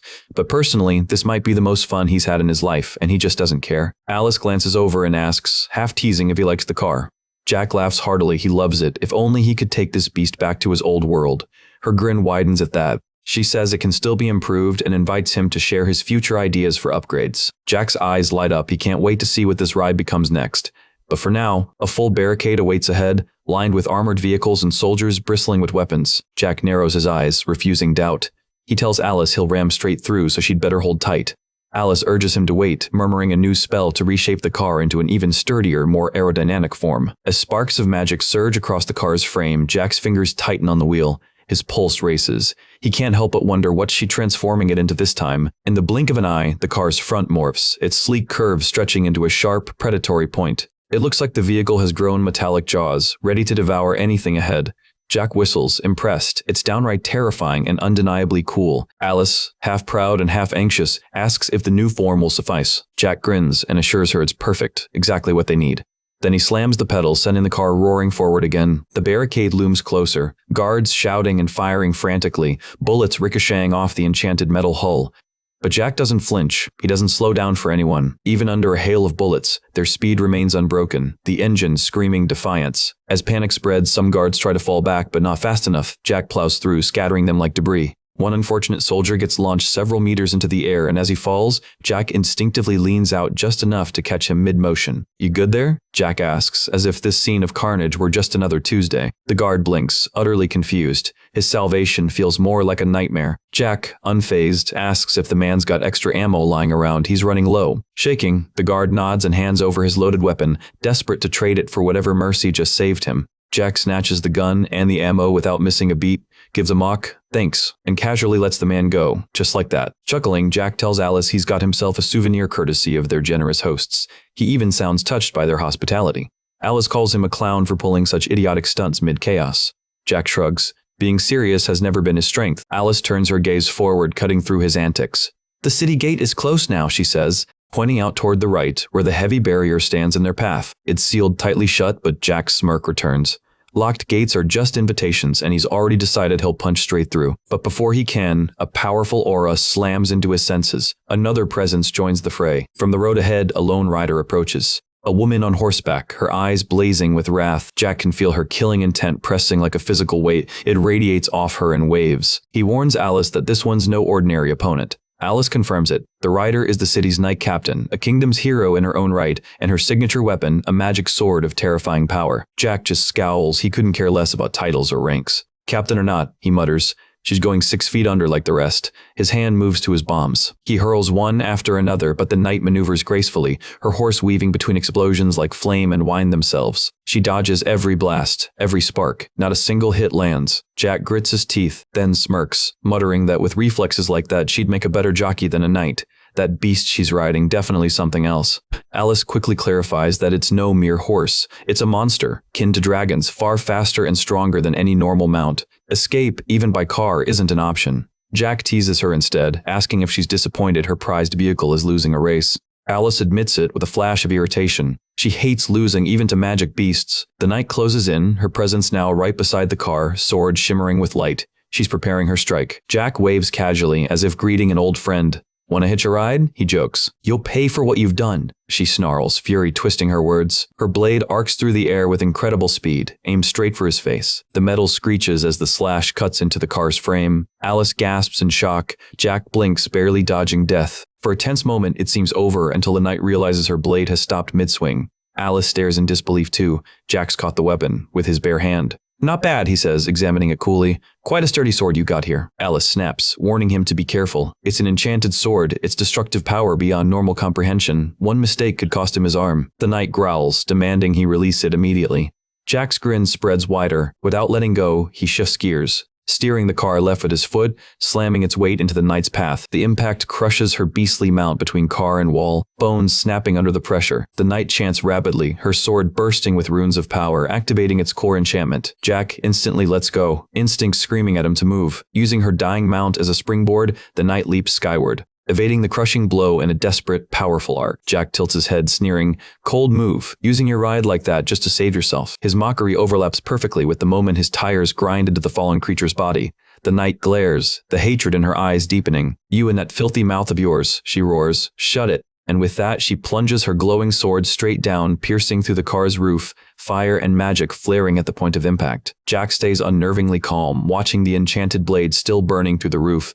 He knows the car can't take this punishment much longer. Alice, worried, calls out, asking if he's all right. He flashes her a grin. "Nothing to worry about," he says, voice steady amidst the chaos. Without hesitation, he pulls out his gun and fires upward at the knight. As bullets whiz past, he mutters a curse under his breath. If only he had a submachine gun right now, things would be way easier. But even without one, he keeps his foot jammed on the accelerator, refusing to slow down for even a heartbeat. The gates ahead splinter to pieces as they ram through, wood flying in every direction, a clean break to freedom. Once outside, Jack exhales sharply and tells Alice to switch on autopilot. "Time I deal with our uninvited guest properly." He climbs up to the car's roof, metal creaking beneath his boots as the wind tears at him. There she is, the night captain still standing firm. "Get off," he calls out mockingly. "This ain't a free ride." She grits her teeth and warns him. He'll regret confronting her so close. Once someone steps into her range, they never escape unscathed. Her sword arm rises, ready to strike, but before she moves, Jack catches her wrist with lightning precision, his gaze turning cold and lethal. Then, in one brutal motion, he drives a dagger deep into her thigh. Close combat works faster than any sword. "What a noob," Jack scoffs, watching her struggle to tear the blade free. He follows up with a swift, unexpected kick to her ribs, launching her right off the car and into the open air, her scream ripping through the wind. Even midair, she keeps cursing his name, promising vengeance. Jack just chuckles, counting down quietly. 3, 2, 1, and then, boom. The bomb he'd hidden in that dagger detonates in a fiery burst behind them. A smirk crosses his face. Bullseye. That bomb-dagger combo worked beautifully. Maybe he should make a few spares of those later. It'd be a waste not to. Right now, though, the real prize catches his attention. The knight's sword. A clean victory and a shiny new weapon. He drops back into the car, showing off the loot to Alice, who congratulates him with genuine relief that he made it back in one piece. Riding his adrenaline high, Jack eagerly raises his hand for a high five, but Alice just tilts her head, confused by the motion. Laughing, Jack explains, "It's a gesture people do to share joy or hype. It's all about the vibe."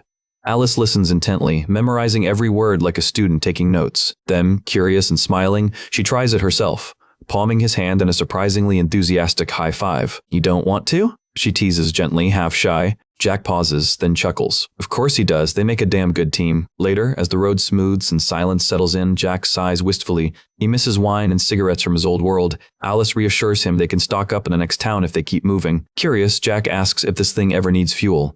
Alice shakes her head. The golems absorb ambient magic from the air. The car can run indefinitely. Jack laughs, falling even deeper in love with this machine. If only he could take it back home. But Alice's gaze shifts to the dents and scorch marks across the car. No matter how great it is, it's still damaged. They'll need to stop somewhere for repairs and upgrades. Jack asks if she's got a destination in mind.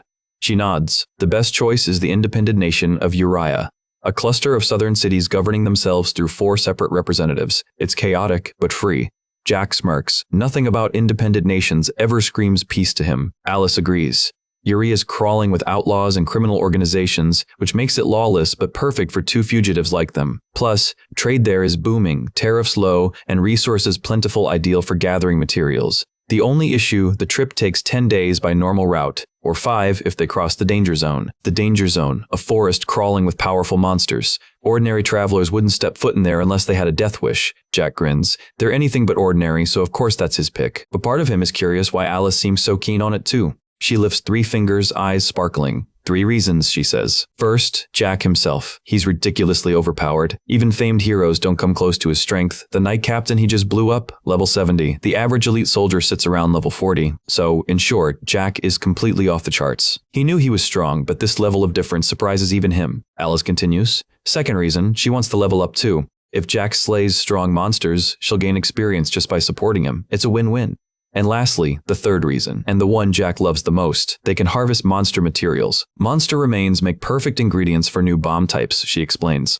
Some contain explosive fluids, others produce armor-piercing properties, and with her alchemy, Jack could even fuse magic into them. His grin widens. This is exactly his kind of reward. Her enthusiasm warms him. He once thought she was the quiet, detached type, but the moment she talks about her craft, her voice lights up. She then asks which route they should take. Jack doesn't hesitate, the shortest one. Good things, he says with a smirk, always come from the risky path. Just as those words leave his mouth, movement flickers behind them, more pursuers.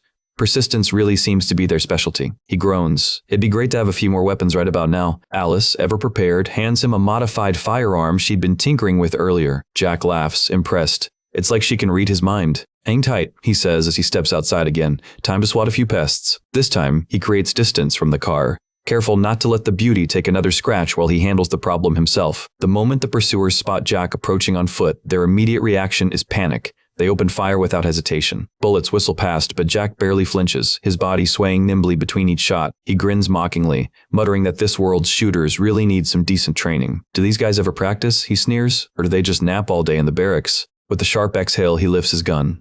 Let me show you what real training looks like, he says, eyes gleaming. One precise pull of the trigger. A clean shot straight through the tire of their lead vehicle. The car wobbles, balance lost. Before the panicked soldiers recover, Jack flicks a tear gas bomb their way. It bursts instantly, flooding the air with thick, choking smoke that burns eyes and throats alike. Coughing and blinded, the pursuers stumble while Jack laughs, playfully, cruelly enjoying every second of their suffering. Then his eyes shift to the next car. He cracks his neck, preparing himself for a jump. A few long strides, and he launches upward, body twisting midair as he aims for the moving target. He lands hard, right in the center of the enemy truck, sending a shockwave through its roof.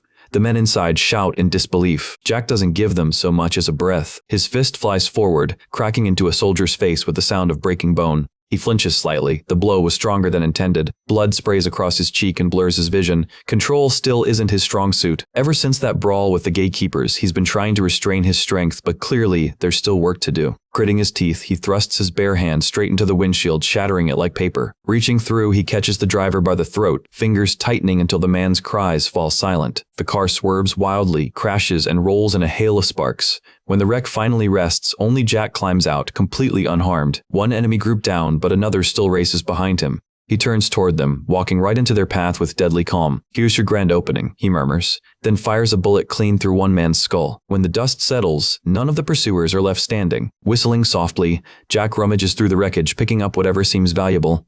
A small fortune in weapons and supplies awaits. Hey Alice, a little help here, he calls. The golem car responds, arms unfolding like giants' hands, reaching out to scoop up the goods. They grab not only the loot, but also crates from the back metal parts, crystals, fuel components, anything useful for later. Watching how smoothly the process goes, Jack sighs. Magic really makes life too easy. But Alice shakes her head, explaining that he lacks magical aptitude. If he had it, he would have awakened that power long ago. Reality stings, and Jack resigns himself to being magicless, sulking at the thought. Hours later, they push deeper into the untamed wilds. The trees grow thicker, the paths vanish completely. Jack squints at the rough terrain ahead, doubting there's even a road left. He asks if they're truly on the route to Uria. Alice nods confidently, producing a glowing compass, its needle enchanted to point directly toward Uria. Impressed, Jack raises a brow, then notices the golem's large hands reaching out again, gathering something from the passing landscape. What's it doing now? He asks. Alice calmly explains it's collecting resources, materials, fruits, even small food items for the journey. She tosses him a piece of fruit fresh from the hull. Jack catches it, grinning. You really think of everything, don't you? Since the car is in autopilot mode, he decides it's a perfect time to get creative again. Pulling tools from his belt, he gets back to crafting bombs, his fingers working even as the car jolts along uneven ground. The bumps are constant, the shaking relentless. But somehow, Jack manages to maintain perfect precision. Not a fuse misplaced, not a drop of chemical wasted. It's nerve-wracking artistry. The results: slick Molotov cocktails and compact mini-bombs, ready to unleash chaos on command. He sighs wistfully, half to himself. If only I could take this skill back home. His voice cracks with fond nostalgia. Alice glances over and asks if everything's going well. Jack nods, carving away at a tree branch that just smacked against the window. With quick craftsmanship, he whittles it into a sturdy bough, cutting clean lines with his knife. Alice watches in mild astonishment. You really are good at this, she remarks. He chuckles, saying he's only used bows occasionally, just another weapon in his old job's rotation. Would have saved me some time if those idiots earlier carried one, he mutters. Now, though, he's made his own complete with an arrow tipped with one of his mini-bombs. Alice reminds him his throwing strength would cover more distance, but Jack insists precision matters more. To prove it, and to test his latest creation, he steps outside, scanning the horizon for a suitable target. Moments pass before movement catches his eye. There, half hidden among the trees, lurks a massive, mantis-like monster-sharp scythe gleaming under the dim light. What the hell is that? Jack asks. Alice answers calmly. It's a forest predator, strong enough to rival a full squad of knights with an iron-hard exoskeleton and blades that can pierce plate armor like cloth. Jack whistles low, surprised something so lethal just roams freely out here. The creature notices him, its eyes flicker as it shifts into a predatory stance, preparing to strike. Jack grins, calling to Alice to halt the car. She narrows her eyes and asks if he's really planning to fight it, his only reply, a confident smirk. Yeah, that thing's the perfect test dummy. Jack narrows his eyes at the mantis and decides he'll take it down from here with a clean, explosive shot. His bomb arrow gleams in the faint forest light. He draws the string taut, ready to fire when Alice suddenly stops him with a quiet, Wait, she chants softly, her hand glowing as she enchants the arrow, layering it with magic that hums like static before pulsing with brilliant energy. Jack whistles low, amazed at how the bomb's power spikes instantly. The air around the arrow almost vibrates from the added potency. Alice mentions that every time she uses enchantments like this in combat, she gains experience points herself, making each fight double as training for her. Jack likes the sound of that. A good plan always kills two birds with one shot. He releases the string. The arrow slices through the wind. It lands dead center, embedded right into the mantis's torso. The impact is far stronger than expected, the result no doubt amplified by Alice's spellwork. The mantis shrieks and thrashes, unaware that the real danger still ticks within its body. Then the arrow explodes. Fire and sound erupting in a vicious blast that tears through its frame, knocking the creature sprawling to the ground. "Finish it," Alice says calmly, handing Jack another enchanted arrow. He doesn't hesitate. The next shot flies straight for the creature's head, spearing clean through. It detonates upon impact, obliterating the beast's skull in a single echoing burst. Jack lowers his bow slowly, grinning. "Guess I'm not half bad with this thing. Maybe archery could have been a backup career if bombing ever failed him." Alice smiles, saying with confidence that he'd probably top any field he touched. Jack chuckles, says she can flatter him all she wants, but in the end, he's still just a guy with bombs. Curious, he asks if they can salvage anything useful from the monster. Alice nods eagerly and suggests they collect its remains for materials. Their wild journey continues, and soon they encounter new monsters, small groups of snarling goblins charging from the underbrush. Jack dispatches them with ease-bound arrows, lighting the night, and grenades shaking the earth beneath the creature's feet. When it's done, he asks what those ugly things were.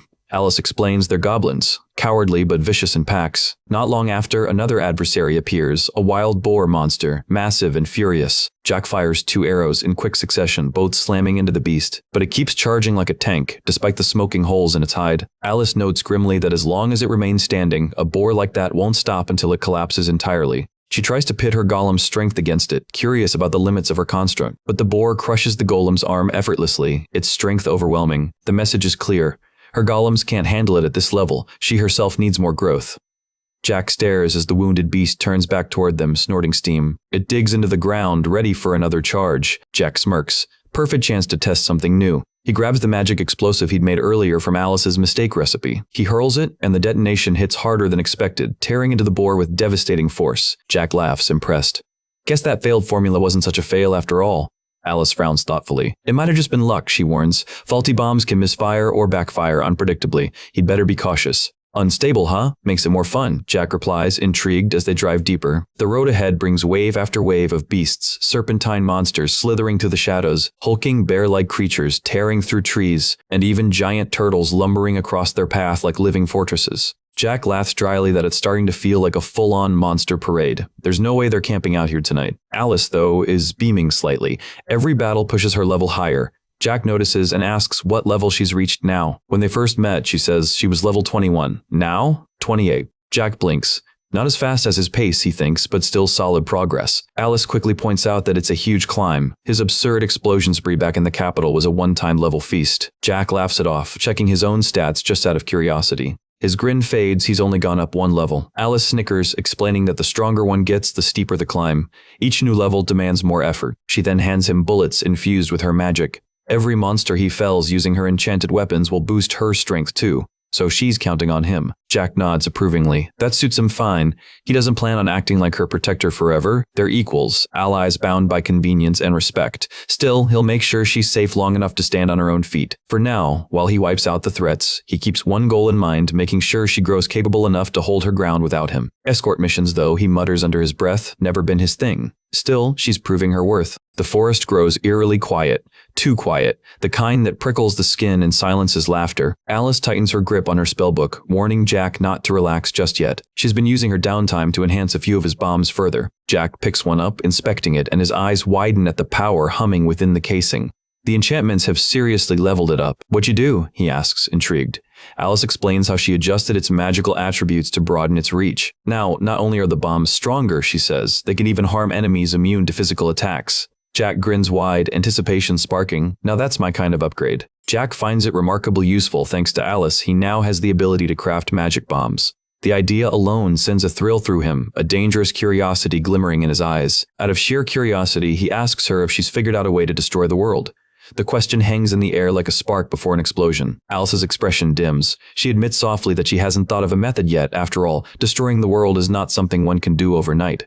Her tone carries a strange sadness, as if she's already retreated from the impossible dream she's chasing. She reminds him that even the ancient wars of gods failed to wipe out humanity. That fact alone proves how nearly impossible the task truly is. Even if one starts with the resilience of humankind as the base value, conceiving a way to unravel the entire world seems beyond comprehension. Jack chuckles under his breath, sharing his perspective. He's never really thought about destroying the world before. It's just too insane to even entertain. Stuff like this belongs in comic books or mangas, he muses. Yet somehow, here he is, standing in the middle of that exact kind of madness, being asked to take part in it. The thought gnaws at him. Could his skills actually contribute to such devastation? He's blown up a city before, sure, but the entire world? That's an entirely different scale. Still, curiosity whispers louder than fear. The idea of creating a bomb powerful enough to annihilate everything almost feels like destiny calling out to his reckless side. He wants to see if he can actually do it, and before that bomb ever detonates, he plans to find a way back to his own world. The thought alone fills him with so much excitement he momentarily drifts into daydreams, until Alice's voice cuts through his trance. Startled, Jack blinks back to the present, caught grinning like a fool.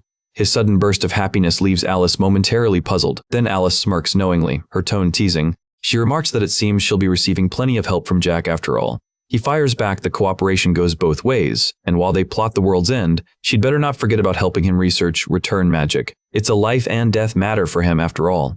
Alice nods solemnly, aware that if she slacks off even slightly, Jack might withdraw his help altogether. He admits he despises being looked down on. If that ever happens, his reaction might go far beyond mere refusal to cooperate. In fact, he warns, it might get a little nasty. With those words, a faint but heavy pressure radiates from him, a murderous aura cloaked in calm. Alice flinches, for she can perceive emotions as colors, and what she sees tells her that Jack's threat is no bluff. Then, unexpectedly, Jack laughs it off, waving his hand as if it were all a joke. He claims he's actually kind to women and children. His conscience wouldn't let him harm anyone like that. But Alice isn't convinced for a second. She knows his words held too much weight to be mere jest. Still, she doesn't mind. Betrayal was never her intention anyway. She's looking forward to working with him, and the feeling is mutual. Jack, still smiling, extends his hand for a handshake.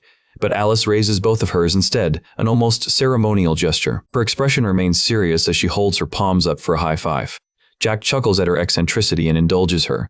The sound of palms meeting seals their pact. Alice calls it a commemoration of partnership, a symbol of trust. Jack doesn't argue, he simply respects her sentiment. For the first time, he genuinely feels they've broken through the wall between them. It's a promising sign. Since they'll be working together for the long haul, building trust is essential, and this moment feels like the first real step. Jack reflects inwardly. Any partnership built solely on gain eventually collapses. Humans are creatures of emotion. Without understanding, logic won't hold them together. Cold calculation alone doesn't keep anyone alive. Out of nowhere, Alice's eyes soften as she says she'd love to hear more about Jack's world. Jack hesitates, thinking of where to even begin. But before he can speak, a dark shadow suddenly looms over them, swallowing the sunlight. Something massive is descending straight toward them. Jack's reflexes kick in. He grips the steering wheel hard and slams his foot down, speeding up as adrenaline floods his veins.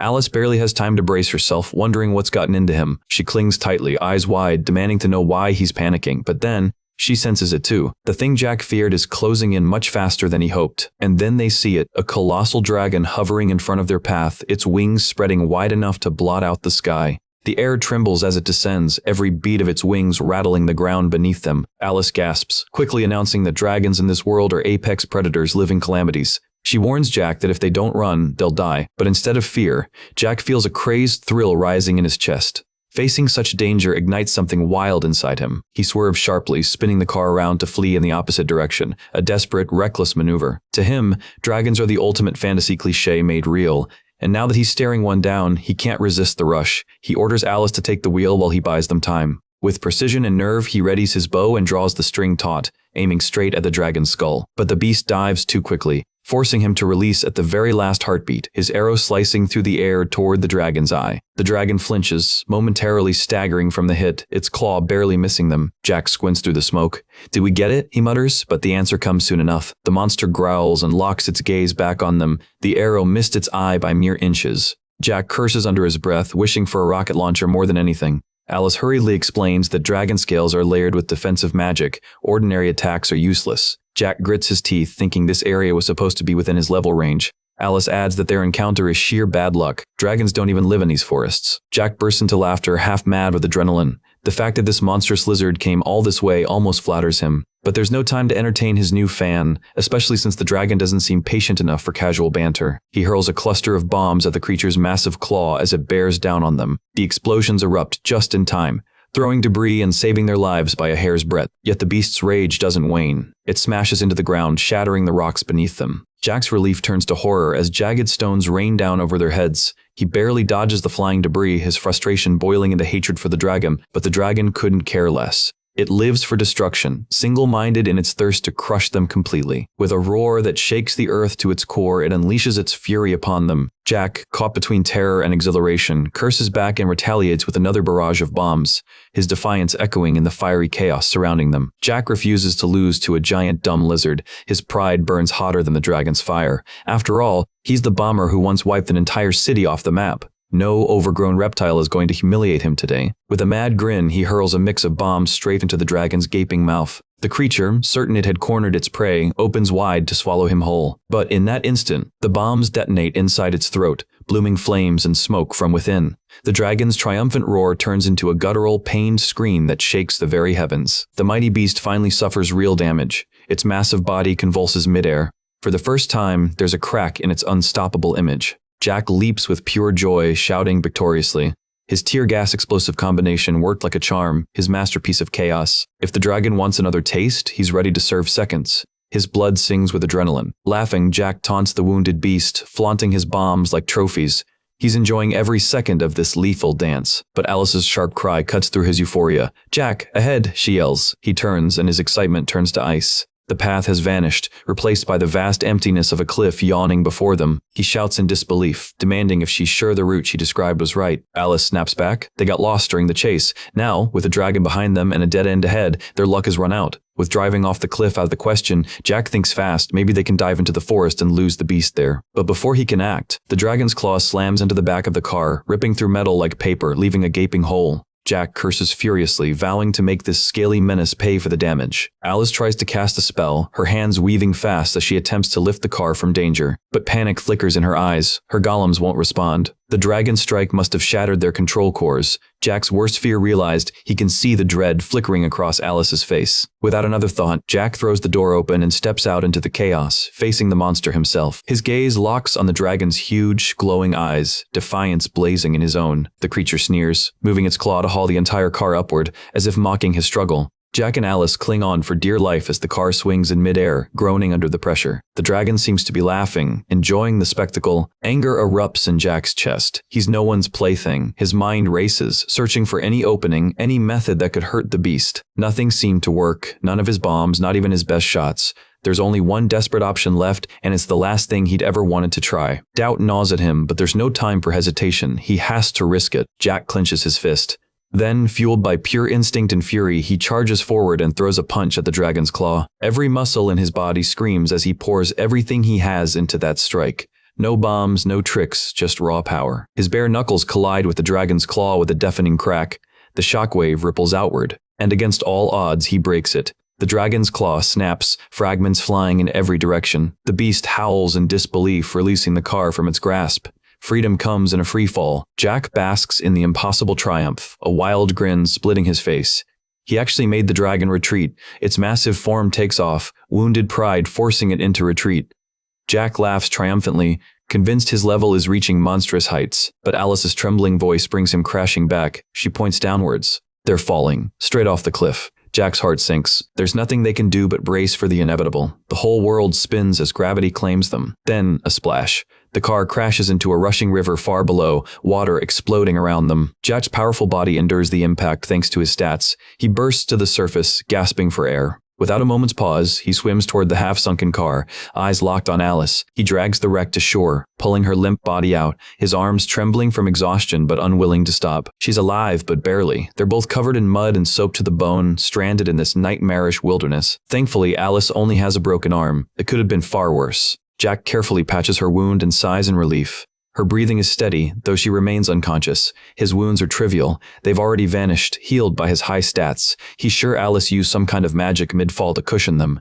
13 lives worth of experience. No ordinary fall would kill her. With the chaos finally calming, he rummages through what's left of their soaked supplies and pulls out a soggy lunchbox. The food tastes awful, like wet leather and ash, but his growling stomach doesn't care. His bitterness boils over into fury toward the dragon that put them through this mess. He racks his brain thinking of ways to counter a flying monster like that. Bombs, gas, nothing worked. Only his punch dealt any real damage, and even then, he needed insane luck. The thought frustrates him. There's no way he can just waltz up close again. That move nearly cost him everything. He needs serious firepower, something that can strike from afar, fast and brutally effective. Determined, Jack tightens his fists, his mind already scheming. One way or another, he'll find a way to bring that damn dragon down from the sky. Jack pauses, lost in thought. If only he had the weapons from his old world guns, missiles, anything, this whole mess would have been solved with a single pull of the trigger. But that's no longer an option. This time, he'll have to rely on his own ingenuity and build something equally destructive. The thought of that dragon fuels his rage. Forgiveness isn't on the table. He swears that the next time they meet, he's going to make that damned lizard pay with its life. And when it's over, he vows to roast the beast and throw a feast in his own victory's honor. As he vents his anger, the sound of rushing water ahead starts to slow. A new calm creeps through the river. Thankfully, the car finally stops drifting. Jack wastes no time and steps out cautiously. He tries starting the vehicle, but the engine sputters lifelessly. Popping the hood open, Jack stares blankly at the unfamiliar system-complicated runes, glowing circuits of magic, nothing remotely like machinery from Earth. He sighs in defeat. The car won't move until Alice wakes up. She's the only one who understands how this magical contraption works. Still, Jack refuses to sit and do nothing. He needs to make sure they're safe and dry before nightfall. So he braces himself and begins pushing the car out of the river by hand. Every movement is careful, almost protective. He doesn't want to jostle Alice and worsen her injuries. After much effort, he finally manages to pull the car onto safer ground. Jack kneels beside Alice, brushing her damp hair aside as he calls her name softly. But she shows no sign of waking. Her breathing is calm but deep. She's out cold for a while. He could press on alone, but doing so would risk running into monsters, and Alice wouldn't make it through another fight in her state. So, despite hating the idle wait, Jack forces himself to stay put. He thinks about studying magic once things settle. He can't stand being this helpless again. Learning something new won't be easy at his age, but standing still is worse. Then, a soft rustling behind him. Jack stiffens, darting behind a large rock, every sense on high alert. The footsteps grow clearer. Something or someone is approaching. It could be travelers or monsters. Either way, caution is key. Soon, squat silhouettes appear through the foliage, short, broad figures trudging forward. Dwarves. Jack's grip tightens around his gun, prepared for the worst. He knows he could take them down if it came to that, but doing so might cost him dearly, especially if word spreads. And besides, Alice's safety comes first. She's his only lead to finding a way home. The group of dwarves move slowly, scanning their surroundings. Jack stays hidden, watching their every move, ready to strike if things go south. Suddenly, one of the dwarves halts and turns sharply. He's been spotted. Jack curses inwardly. No avoiding a confrontation now, though he'd rather not fight. The dwarf shouts sharply into the air, "Who's there?" claiming this land belongs to dwarves. Others murmur among themselves, guessing he might be a poacher trespassing on their turf. Jack quickly weighs his options, fight or talk. He raises his hands and steps out, his tone calm. "Hold on, you've got it wrong," he says honestly. "I'm no poacher." The dwarves exchange looks. His straightforwardness seems to earn him a moment of trust. Jack explains everything. How he fled from a dragon, how his golem card broke mid-chase, and how he crashed down a cliff to end up here. He makes it clear he never intended to trespass and just wants safe passage out. If they could guide him out of these woods, he'd leave immediately. The mention of the dragon, however, stirs disbelief and awe among the dwarves. They ask him twice if it's true. Jack simply points to the broken fragment wedged in the car, a shard of a dragon's claw. One dwarf steps closer, eyes wide with curiosity. Jack nods for permission to inspect it. The group gathers around, marveling like children who just found a lost treasure. Their excitement is palpable. Jack watches them quietly, amused by their amazement. The dwarves confirm it's real, a genuine dragon's claw. Their eyes gleam with respect and disbelief. Jack grins proudly. "A little souvenir from our fight," he says, voice steady. The dwarves look into his eyes. No deceit there, only raw conviction. Still, it's hard for them to accept that a human survived single-handed combat with a dragon. Jack insists it's true and vows he'll finish the job next time. His fervor stuns them. They start whispering among themselves, calling him a solo dragon slayer. Jack doesn't deny it. Instead, he declares he'll chase that monster down to the ends of the earth and roast it alive. His fierce determination stirs admiration in the dwarves' hearts. Then one of them gestures toward Alice. "That your wife?" he asks. Jack shakes his head. "She's just his companion, injured but alive." The dwarf nods thoughtfully, calling it fate that brought them together and invites him to their village. Jack hesitates until they add that they can repair his vehicle there. The catch? The dwarves want a few pieces of the dragon's claw in exchange. They explain it's immensely valuable, used in ancient medicine worth a fortune. Jack agrees, it's a fair trade. The dwarves, delighted by his reasonableness, beckon him along. They guide him toward their hidden village, noting there's a steep slope up ahead. Jack declines their offer for help, tying a rope to the car and pulling it effortlessly with one hand. The dwarves gape in astonishment, whispering about his freakish strength. Their chatter fills the path until the leader hushes them and apologizes for the noise. Jack only laughs. It's been too long since he's heard that kind of liveliness. Still, he keeps his guard up. Friendliness doesn't always mean safety. After all, he's walking into the den of strangers. He can't help but wonder how Alice would react to them if she were awake. She's not much of a talker. The dwarves ask where they're headed, and Jack explains they're bound for Urea, cutting through the forest to save time. They call him bold or insane to take such a perilous shortcut, but it makes sense for a man who scared off a dragon. Their journey continues until the leader suddenly raises his hand, signaling danger ahead. A strange slithering sound arises from the brush. Giant worm-like creatures crawl into view. The dwarves immediately spring into action, excitement gleaming in their eyes.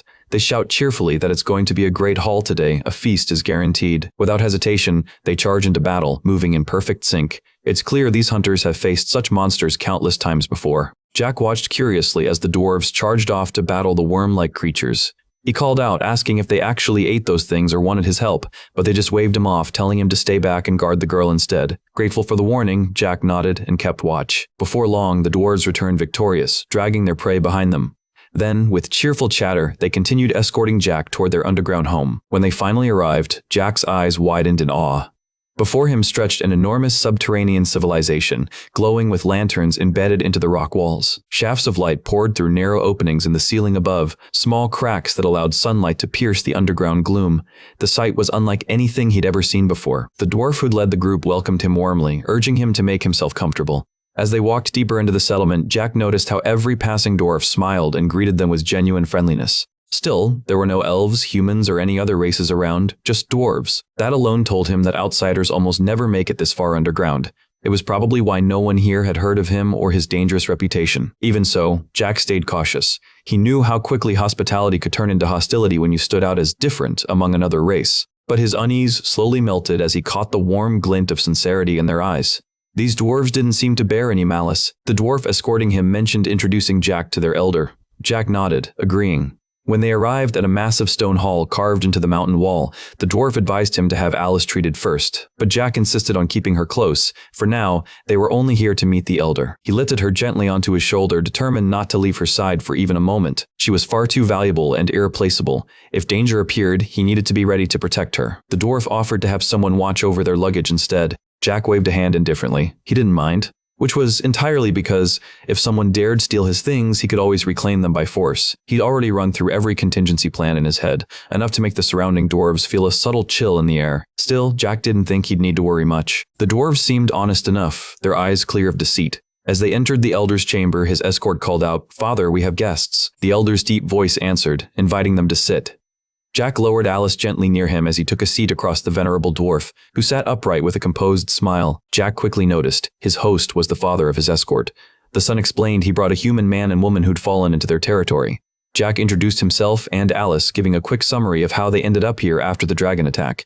But unexpectedly, the blind elder's expression changed. He quietly remarked that his son had brought home a dangerous man. The elder possessed the ability to see through souls. Jack immediately understood. It was a gift much like Alice's. There was no point pretending, so he admitted it openly.